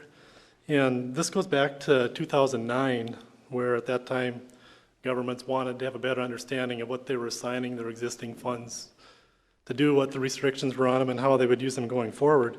So like any good auditor, what you would do at that time is you'd go to your client in 2009 and say, hey, there's this new standard coming out, and we need to have a policy on it. Typically, when accounting standards come out, there's an implementation period. This standard came out in 2009, and what a lot of communities did is they said, you know what, we're going to have a policy that says we're going to follow Standard 54. It has not changed substantially since it's been out. There's just been a few clarifications to it. But if anyone's really interested in reading the entire standard, I have a copy of it. It's only 80 pages, so it's relatively short. So what the city did is they came out with a fund balance policy in 2011, which is just right when the standard became effective for implementation. So the standard, the city's policy, you all have a copy of it, and it's actually a pretty good summary of the basic concept of Statement 54 and what the city's related policy is. So if you look at it as the city policy says we're going to follow Statement 54 is really what it says. I'm not going to get into details with that, but there's been a lot of interest on what items are assigned, what's reserved, what's the proper terminology, and all that kind of stuff. So what the city's policy has been with respect to how those categories are determined, what goes into them, and so forth has kind of evolved since the standard has come out. All that information is listed in your financial audit. So if you want some reading, just go refer to the notes, specifically page 34 of the notes and page 33. So I'm not going to read it for you. You've all got copies of the audit report already. The reporting requirements are that by June 30th, your audit be filed with the state. And this is the page in the audit. Right now, our finance system is not set up to generate these documents on a monthly basis. So it's a very manual process. We'd need to change that significantly to do that on a monthly basis. But we do track them through the budgeting process. So what I want to talk about real briefly and try to answer any questions or concerns on is what the city has done throughout its history has said, we're just going to talk about assigned balances for this purpose, meaning money we think we're going to spend, we want to set aside for a future purpose, but it's not the same money that is restricted statutorily for the issuance of debt. So example, if you issue bonds and you levy taxes for bond payments, that money is restricted for use only to pay those bonds, and you can't use it to subsidize other parts of your budget. The other thing I'd like to talk briefly about is when the city does its budget, we identify certain things that we've raised money already for that we haven't spent yet. And the page I'm going to put up here is from our most recent budget document.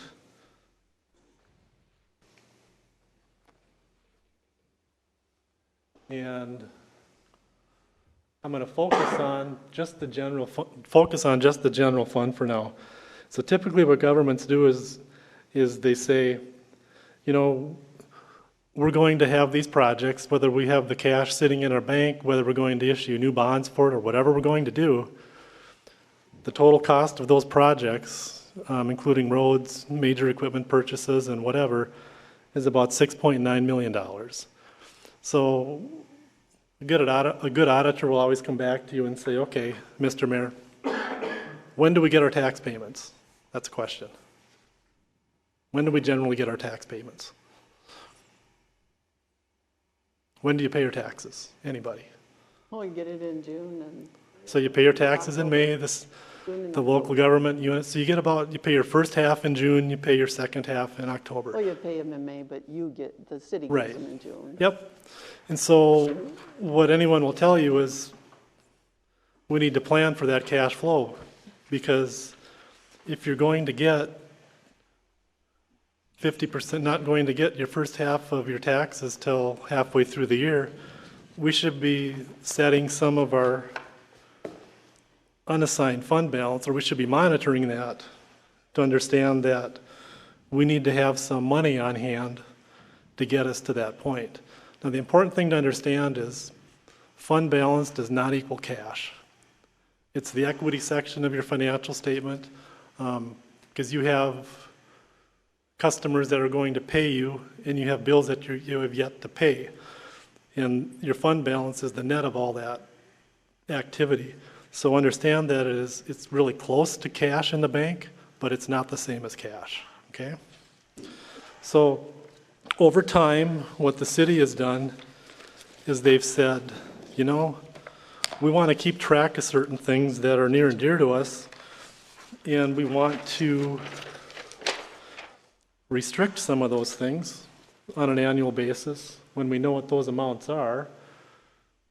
And the biggest one the city has done is we want to set aside things for capital outlay. Now remember last year, and when I say last year, I'm talking about 2019 for audit purposes, because we're not through 2020 yet. We had issued bonds.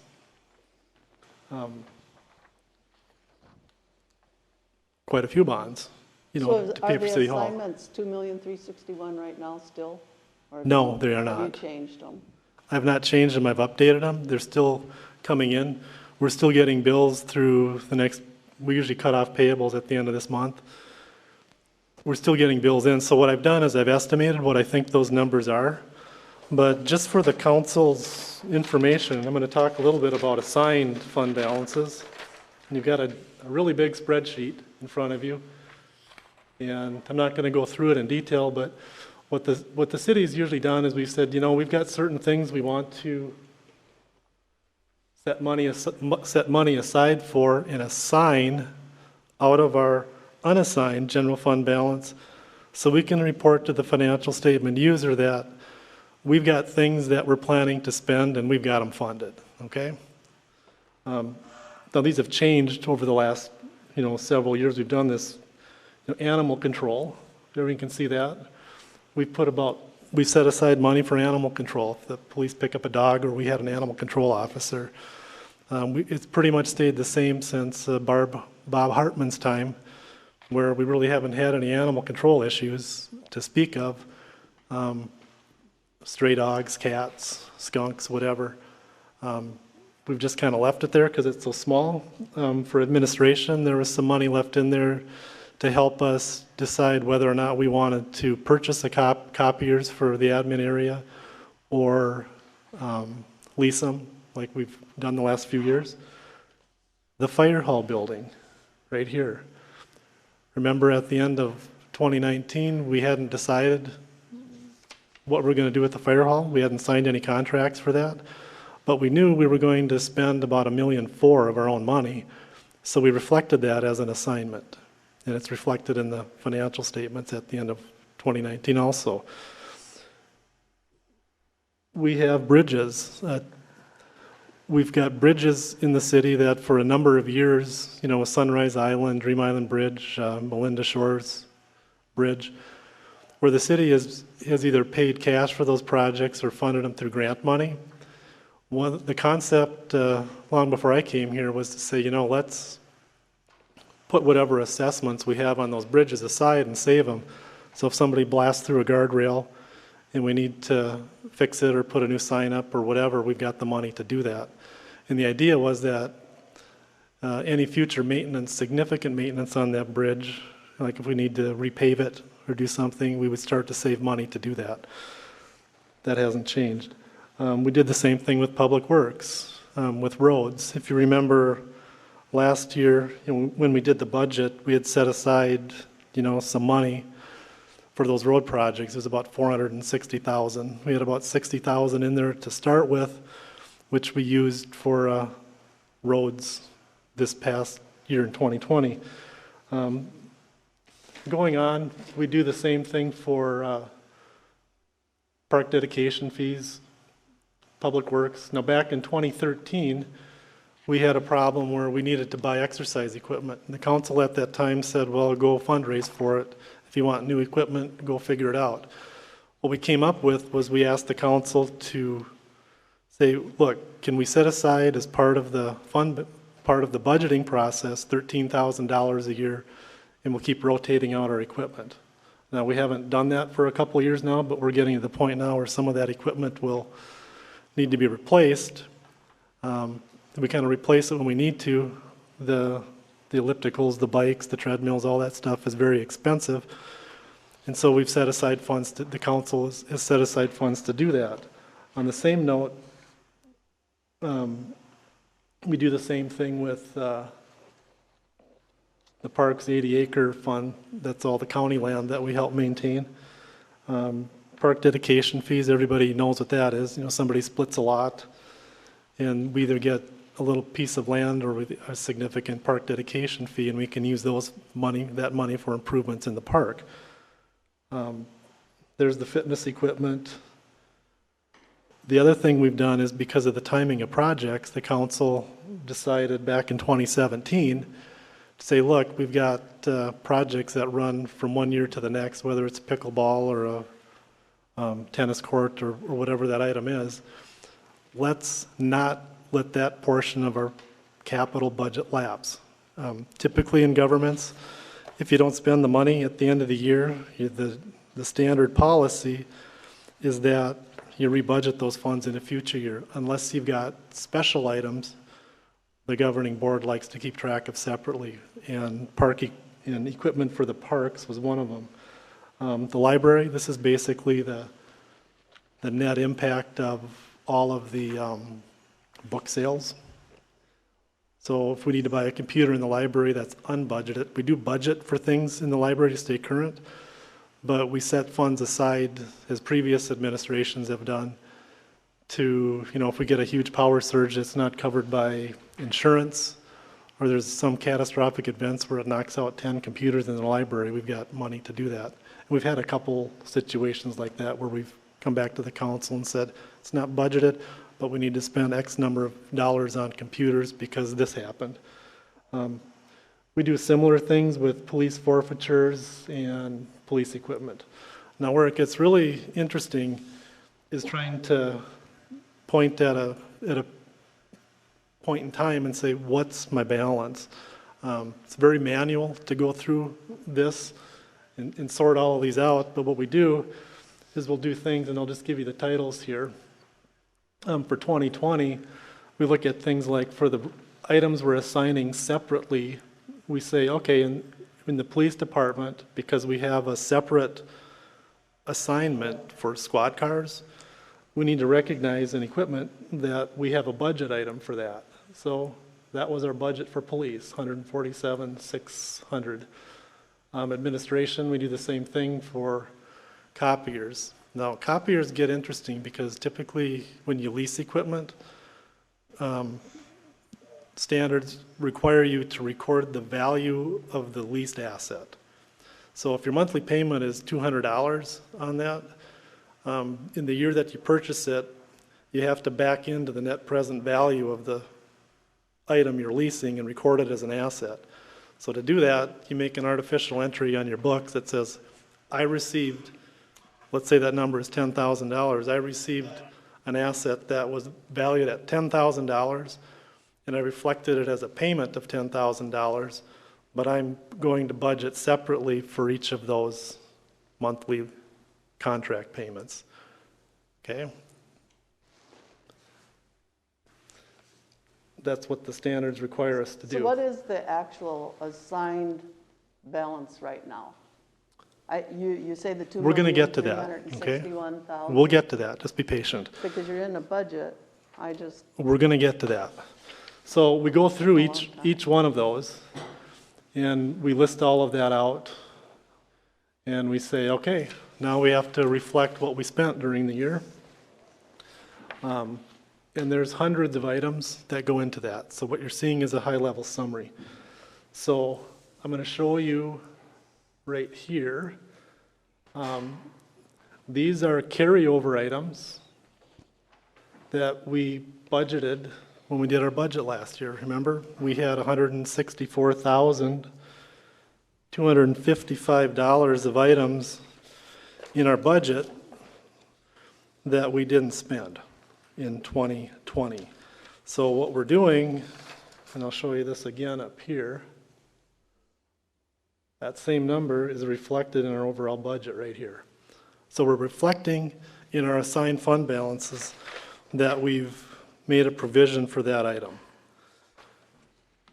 And this is what we've carried over. So through January, if I look at our 2020 fund balances, unaudited, because we're still recording payables and receivables and confirming taxes and still paying bills,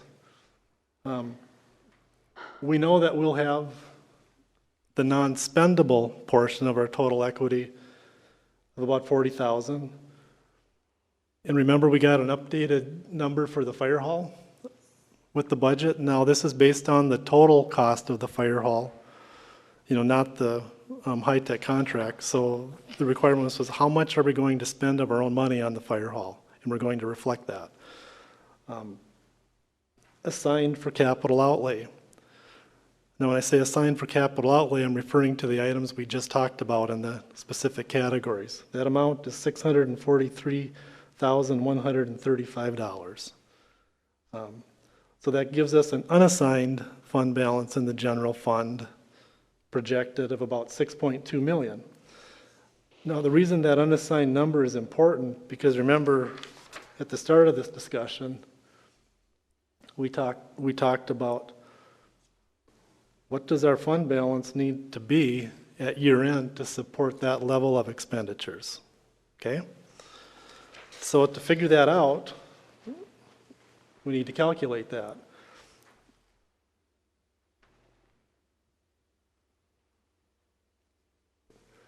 So our 2021 budgeted general fund expenditures are $6.9 million, but now let's reflect the fact that included in those expenditures are things that are funded with our own cash, meaning the fire hall.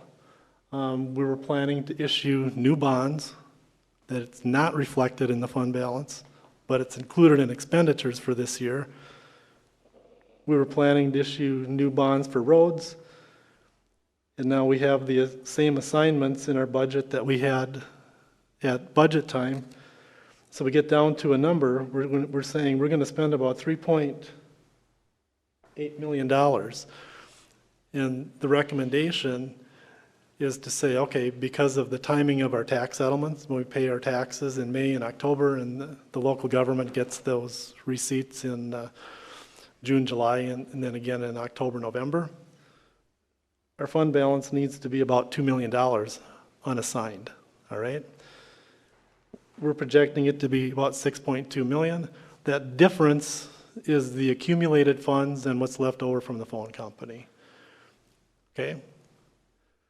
These will change a little bit once we get all the payables and receivables booked. Now, what this board needs to decide, we've heard a lot of talk about, well, we're doing stuff in the utility fund, we need to reserve funds or assign funds. The city's policy over the last several years has been to, if we're going to do a project in the utility fund and we don't have money for it, we're going to do one of two things. We're either going to issue new bonds to pay for it, we're going to raise rates to try to keep operations even, or we're going to transfer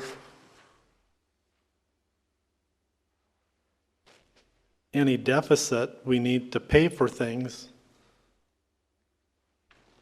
out of the general fund.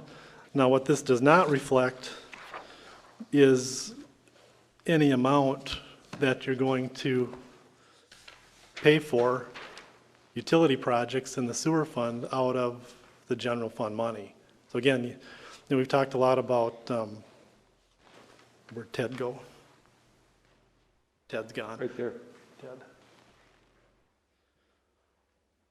Controls or upgrades. Ted, what were the controls you were going to do in the utility fund? The lift station Yeah, we were looking at lift station controls, some other different upgrades. Now, if we end up doing that, we're gonna need to identify that, and Ted will be coming back to you saying, hey, the controls were $40,000, or the controls were $300,000, or whatever they were. He's gonna be sitting down with me going, how do we pay for this? And I'm gonna tell him, you've got a couple choices. How big is this project? Because remember, right now, we've included some of the controls in the biosolids, because we're looking at, if you look at what we've applied for sales tax, we're looking to try to fund some of those projects with sales tax. Don't know if that's gonna happen or not. But what we need to understand is, if we have to pay for those projects ahead of time, the funding source right now is a general fund. Whether you officially say, I'm going to set aside money in the general fund to transfer at some point to the utility fund when I need it, or I'm gonna start setting those funds aside now. That decision has not been made, okay? So we don't know the outcome of the sales tax yet, or the costs that you're gonna be dealing with. That's my fund balance talk in a few quick minutes. Now, I know Marcia's probably got a ton of questions. With this group, we've got a council that has a ton of questions, a lot of detail, and is very granular, to just tell me it's okay, to I'm okay if it's rounded, I need to know we're fine. So it's okay, we're fine. If you want detailed, granular information, I would suggest that you come in and spend some time with me, so we can have a complete understanding of what we're doing. Okay, that's all I've got. Mike, I have a question. I was wondering if I could interject it real quick. Sure. Actually, I have one non-related item. Is it appropriate that we send a letter to all the residents that were sent letters on the roads to let them know that it's been delayed a year at least? Absolutely, that would be Phil and Ted's call as they manage that project. Thank you, Phil and Ted. Yep. My second question is, I know we talked lift stations and the clarifiers in December. And you know, the council isn't there every day talking to Ted about lift stations and clarifiers. I would like to see maybe a report coming out of Ted on where he is with his big dollar expenditures. I know he's going to hate me for saying this, but I think you need to present something at the next council meeting on where you are, what you're doing with the money, you know, all of the details, because, you know, you may be talking amongst yourselves about all this, but the council has no clue what you're doing unless you tell us. And I would prefer it in writing. Sure, I think, Ted, you'd want to bring that up through Public Works, make sure they're all in agreement with what you're saying, and then you'd have that report approved and you'd present it to the council as all done, ready to go, right? Okay. Thank you. Go ahead, Aaron. I see you got 98,000 plus sitting here for Wild Run Ranch Road. That's not going to go away on us? I mean,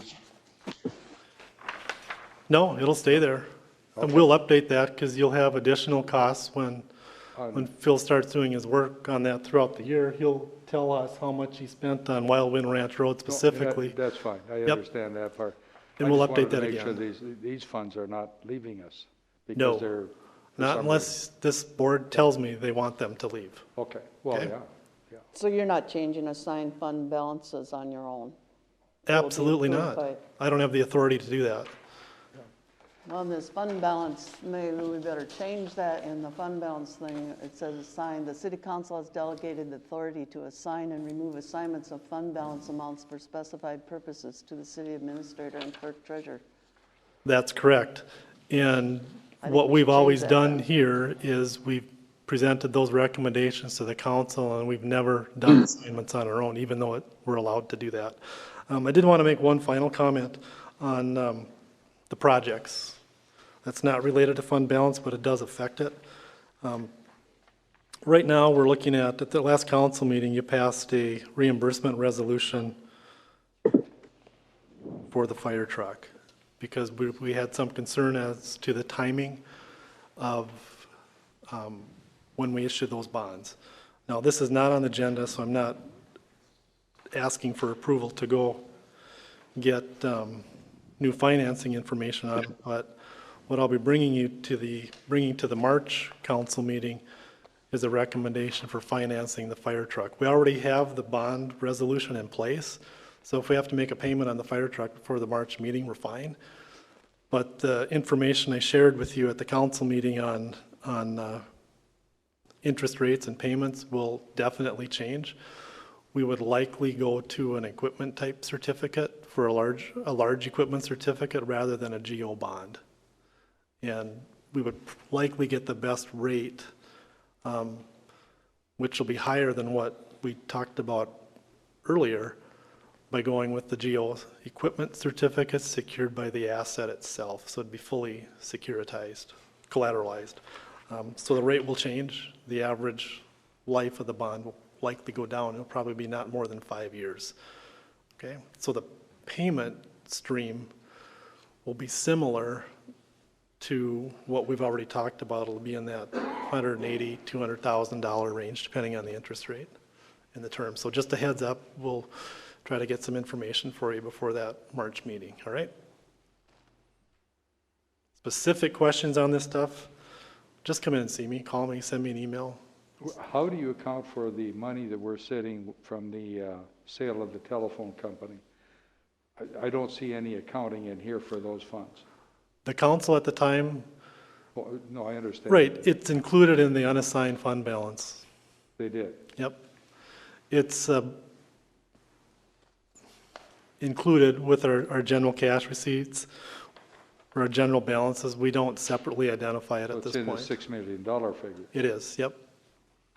Now, if you want to think about a big picture, we got about $5.8 million, 5.6 or whatever it was. We spent $1.5 million on a project, $1.4 million, or $1.4 million to $2 million projected on the fire hall. We're not sure what that final number is yet, so that's the primary purpose that brought it down. Okay, good question. John, questions? Any questions from Mr. Schrupp? Marcia? What about the bridges, Public Works bridges? Here you had, in 12/31/2019, you had 104,846 assigned to bridges, and now we're looking at 112,324.47. I don't know when you did Sunrise. I know when you did Dream Island. There's only 2 bridges, and I think you only pay. Well, okay, 2 bridges that were reconstructed, and there's one out there, and I have no clue where it is or anything. It's on Melinda Shores. So the whole thing is that there's state aid funding in that, and what did you pay, for instance, on the Dream Island Bridge? What did the city pay on that project? 20,000? The city's net cost on that project was about 47,000, about 70,000. I can get you that. I have that number for you. Then the special assessments come off of that. So why do we have 112,000 assigned to bridges? As I stated earlier, the city's policy was to take whatever was assessed for those bridges, whether they were grant and aid funds or bonds or paid for cash. So if the city doesn't always issue bonds for projects that are assessed, okay? So for Dream Island Bridge, the one that's near and dear to your heart, the city didn't issue any debt for that. It was paid primarily by Road and Bridge Funds, a grant through that was sponsored by Crow Wing County that was passed on to us for that purpose. And I have a really nice summary sitting on my desk I'd be happy to share with you on that. The whole thing is that I just wondered if we needed that much assigned to bridges. I don't know. Is that 3rd bridge up for reconstruction? Previous councils felt there was a need to do that, and we've carried that forward. It has not changed.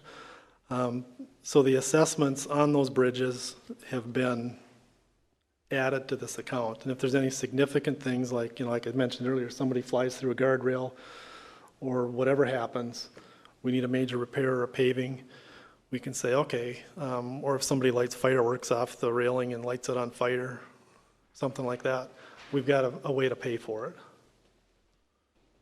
So it's really up to this governing body what you feel you need for a reserve. If you want it to be zero, then you can make a motion to say, we changed our mind and we don't want to do that anymore. I wouldn't recommend that because I don't know what the future costs of fixing those things might be. At some point, you will have repairs to bridges. I would think Melinda Shores will probably be the, It's gonna need a new deck and new guardrails, and that's, the county will tell us when, in their every 3-year inspection, when it's gonna be due. yeah, and I think we just got the bridge sufficiency report ratings that'll be coming out here real soon. They usually come out about this time frame. There'll be recommendations in there, so as you know, bridges are very expensive.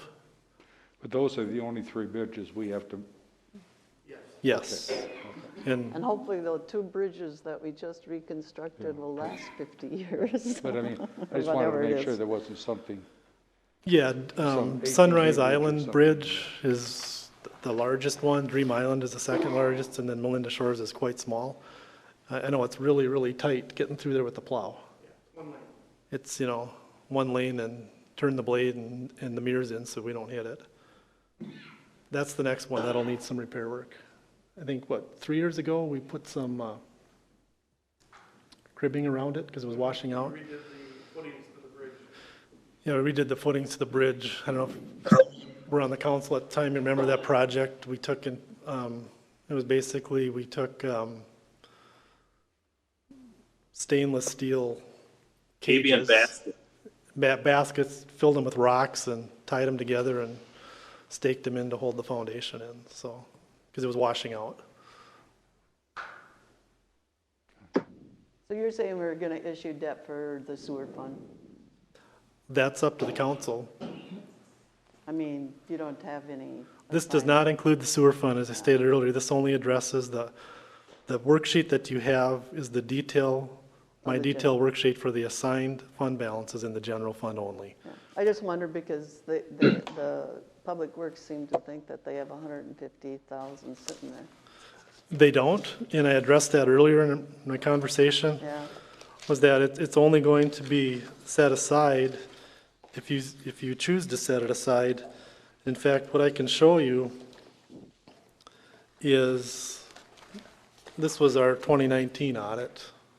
You can flip me back there. I'm just saying that the Public Works at their meeting they're saying that they have 150,000 sitting there. That's incorrect, and I've addressed that during the budget. I just want to show you where their fund equity is on there. Things have changed. I mean, GASB 34, when it came out in the 2002, changed how we report things. Just for reference, you know, we talked about GASB 54 today, which came out in 2009. Since 2004, as of today, 2004, we were at statement 34. As we stand today, we're at implementing statement 97. So lots changed in that time frame. This number I'm pointing to right here is your unrestricted net position in the utility fund. And what that means is you don't have any money or equity or retained earnings or whatever you want to call it, or net position in the utility fund to restrict unless you put it over there from some other fund. So we either issue debt or transfer it to the sewer fund. That's correct. Because it does, as we've talked at length at other meetings, you know, the sewer fund was never set up to pay for its operations. Right now, the city levies 100% for its debt load and 100% for any major capital outlay items. It was designed to basically cover its operating expenses, and we're almost flat with that. Some years we're above, some years we're under. Okay? So this 164,255 is added to the 643 as assigned, right? It's included in there already. I just gave you the It's detail. included in there Yep. already, you just broke it out, okay. Yep, I just broke I'm it out. sorry. I apologize. Nope, no worries. I wanted to make sure it tied back to what we had talked about in the audit. Now, these will change slightly, but from a unassigned net position in our general fund, we're doing just fine.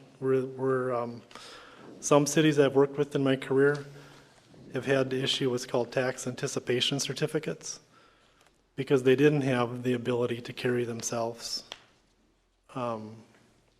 through the following year until they got that first tax settlement. So they had to issue bonds, which were in the form of tax anticipation certificates that basically obligated the collection of that first settlement for the year.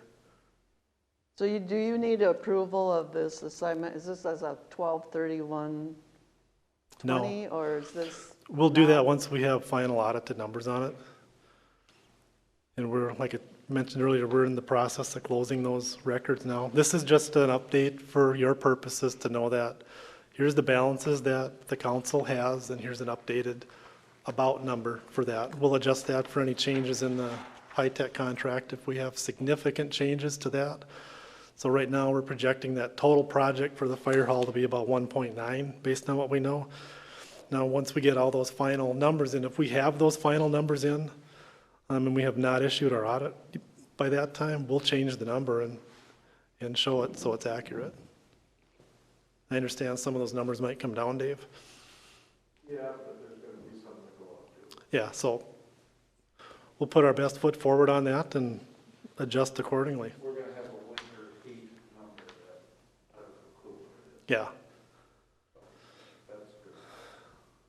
Yep, and that's what that schedule I give you every month at the council meeting is an update on the cost. Here's where we think our number is based on what's changed since the last month. Okay? Any other questions for me? Okay, thank you. Thanks, Mike. I'll make a Oh, motion. Tom, you got a question? Sure. Motion to what? I'll make a motion to adjourn. I'll second her. Oh, Tom's coming up. Oh, I'm sorry. I apologize again. Mike said the 150 is not there. The last 2 meetings of Public Works is under the impression that the 150,000 that was levied for sewer biosolids was going to be put in a, I forget the, not designated, restricted. And I understand Mike saying, you know, and I did this for 33 years, and if I can't follow them, I'm sure there's people sitting at the table that can't follow the accounting either. But we've got an estimate of 430,000 for clarifier replacements this year. There's 200,000 in this year's budget for clarifiers and lift station repairs, and Public Works is under the impression that 150,000 was put in a restricted account. So we have at least 350,000 between the budget and what was levied last year and supposedly put in.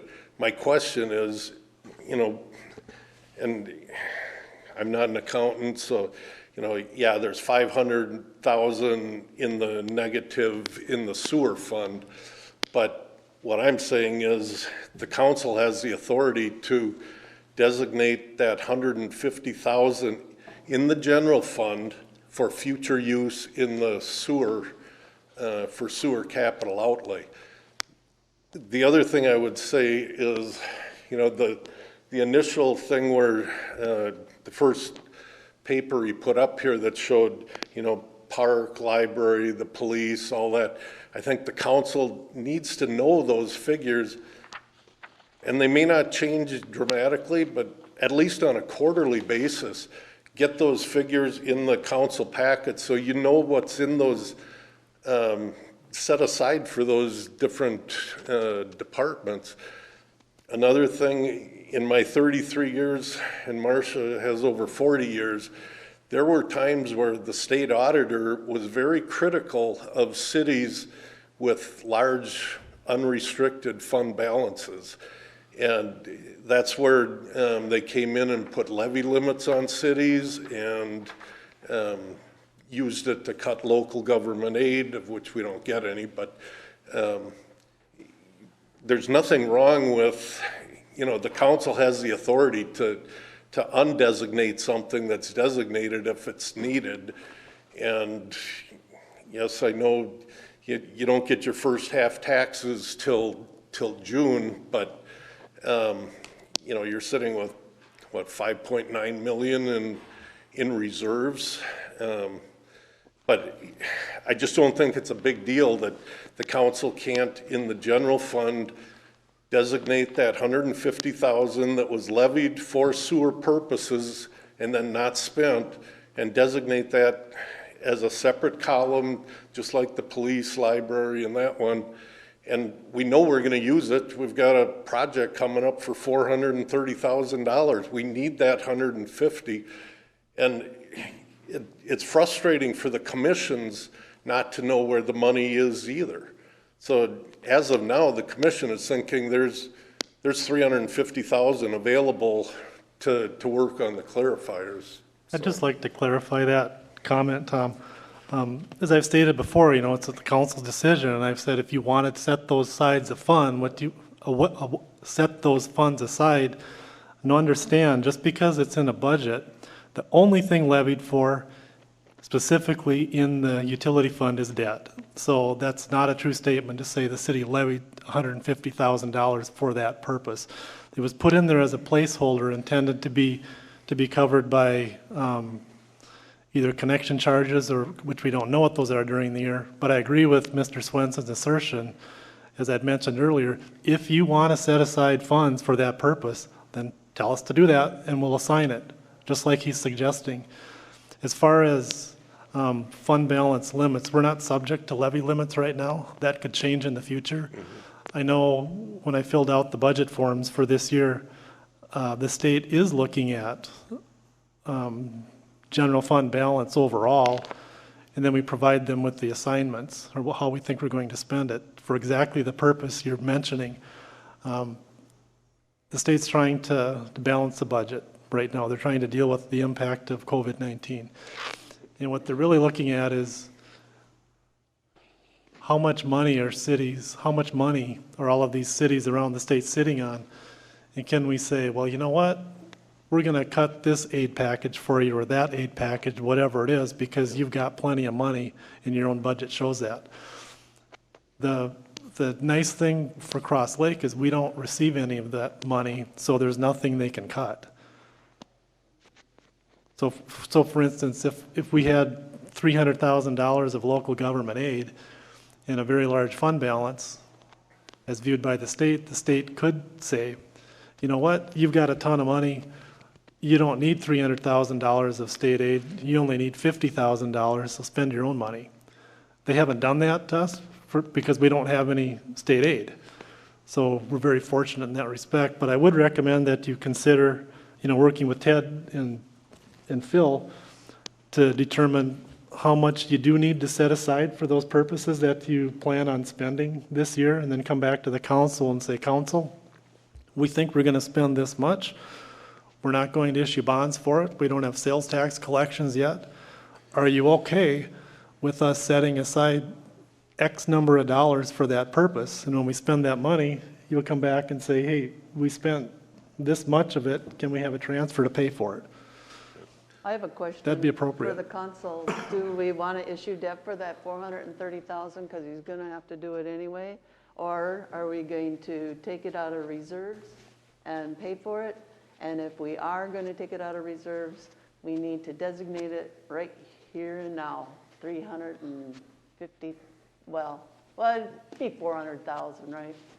400,000. Well, So- 200 is in this year's budget. So Yeah, but But at the end of this year, Tom, we're going to be another, how many thousand short? but. well, you're 80,000 short I'm not trying between to- the two. Yeah. No, but we have 200,000 in the budget, but we have not transferred it. We have to Right. transfer it from the general fund. I'm saying that if they don't want to issue debt on the 430,000, then we need to designate sewer 430,000 out of the reserves right now, or we look at issuing debt for it and including our fire truck, and you know, I think we should just decide right now. Are we going to issue debt, or do you want time to think about it and do it at the Marcia? next meeting? Marcia, discussion I had earlier that y'all agreed to about Ted coming back to us with a written document on all his major projects. That's only a few weeks away. And I think once we get that, then we can decide what the exact numbers are. But I'm assuming he's going to talk about clarifiers and the lift stations. So it could be hopefully 500. hopefully he'll put forth what he wants to do, and then we can do what you say. Yeah, I think at the March meeting, we're gonna have to just bite the bullet, and either say we're issuing debt along with the fire truck, or we're paying cash and taking it out of reserves, so that the Public Works can move on their projects And without being. Ted, I don't know if you've got any update at the last Public Works meeting.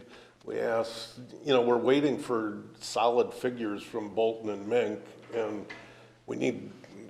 I guess we need to get those if we're gonna do that project this year. So that's a different discussion. You can still assign some of your unassigned general fund balance for those purposes. It doesn't have to be real specific. For instance, if you say, you know what, I think we're going to spend $90,000 on stuff, whatever that is, in the utility fund, you can come to the council, or you can come to me, and I can come to this board and say, the Public Works Commission and Ted are recommending that we have these repairs or replacements to make, and we don't have the money for it. We would like to pay for it out of the general fund. We're not sure what that amount is yet, but can you assign X number of dollars for that purpose so we can reflect a more appropriate level of unassigned fund balance? I mean, that would be appropriate. And when the time comes to pay for that, then we transfer that over.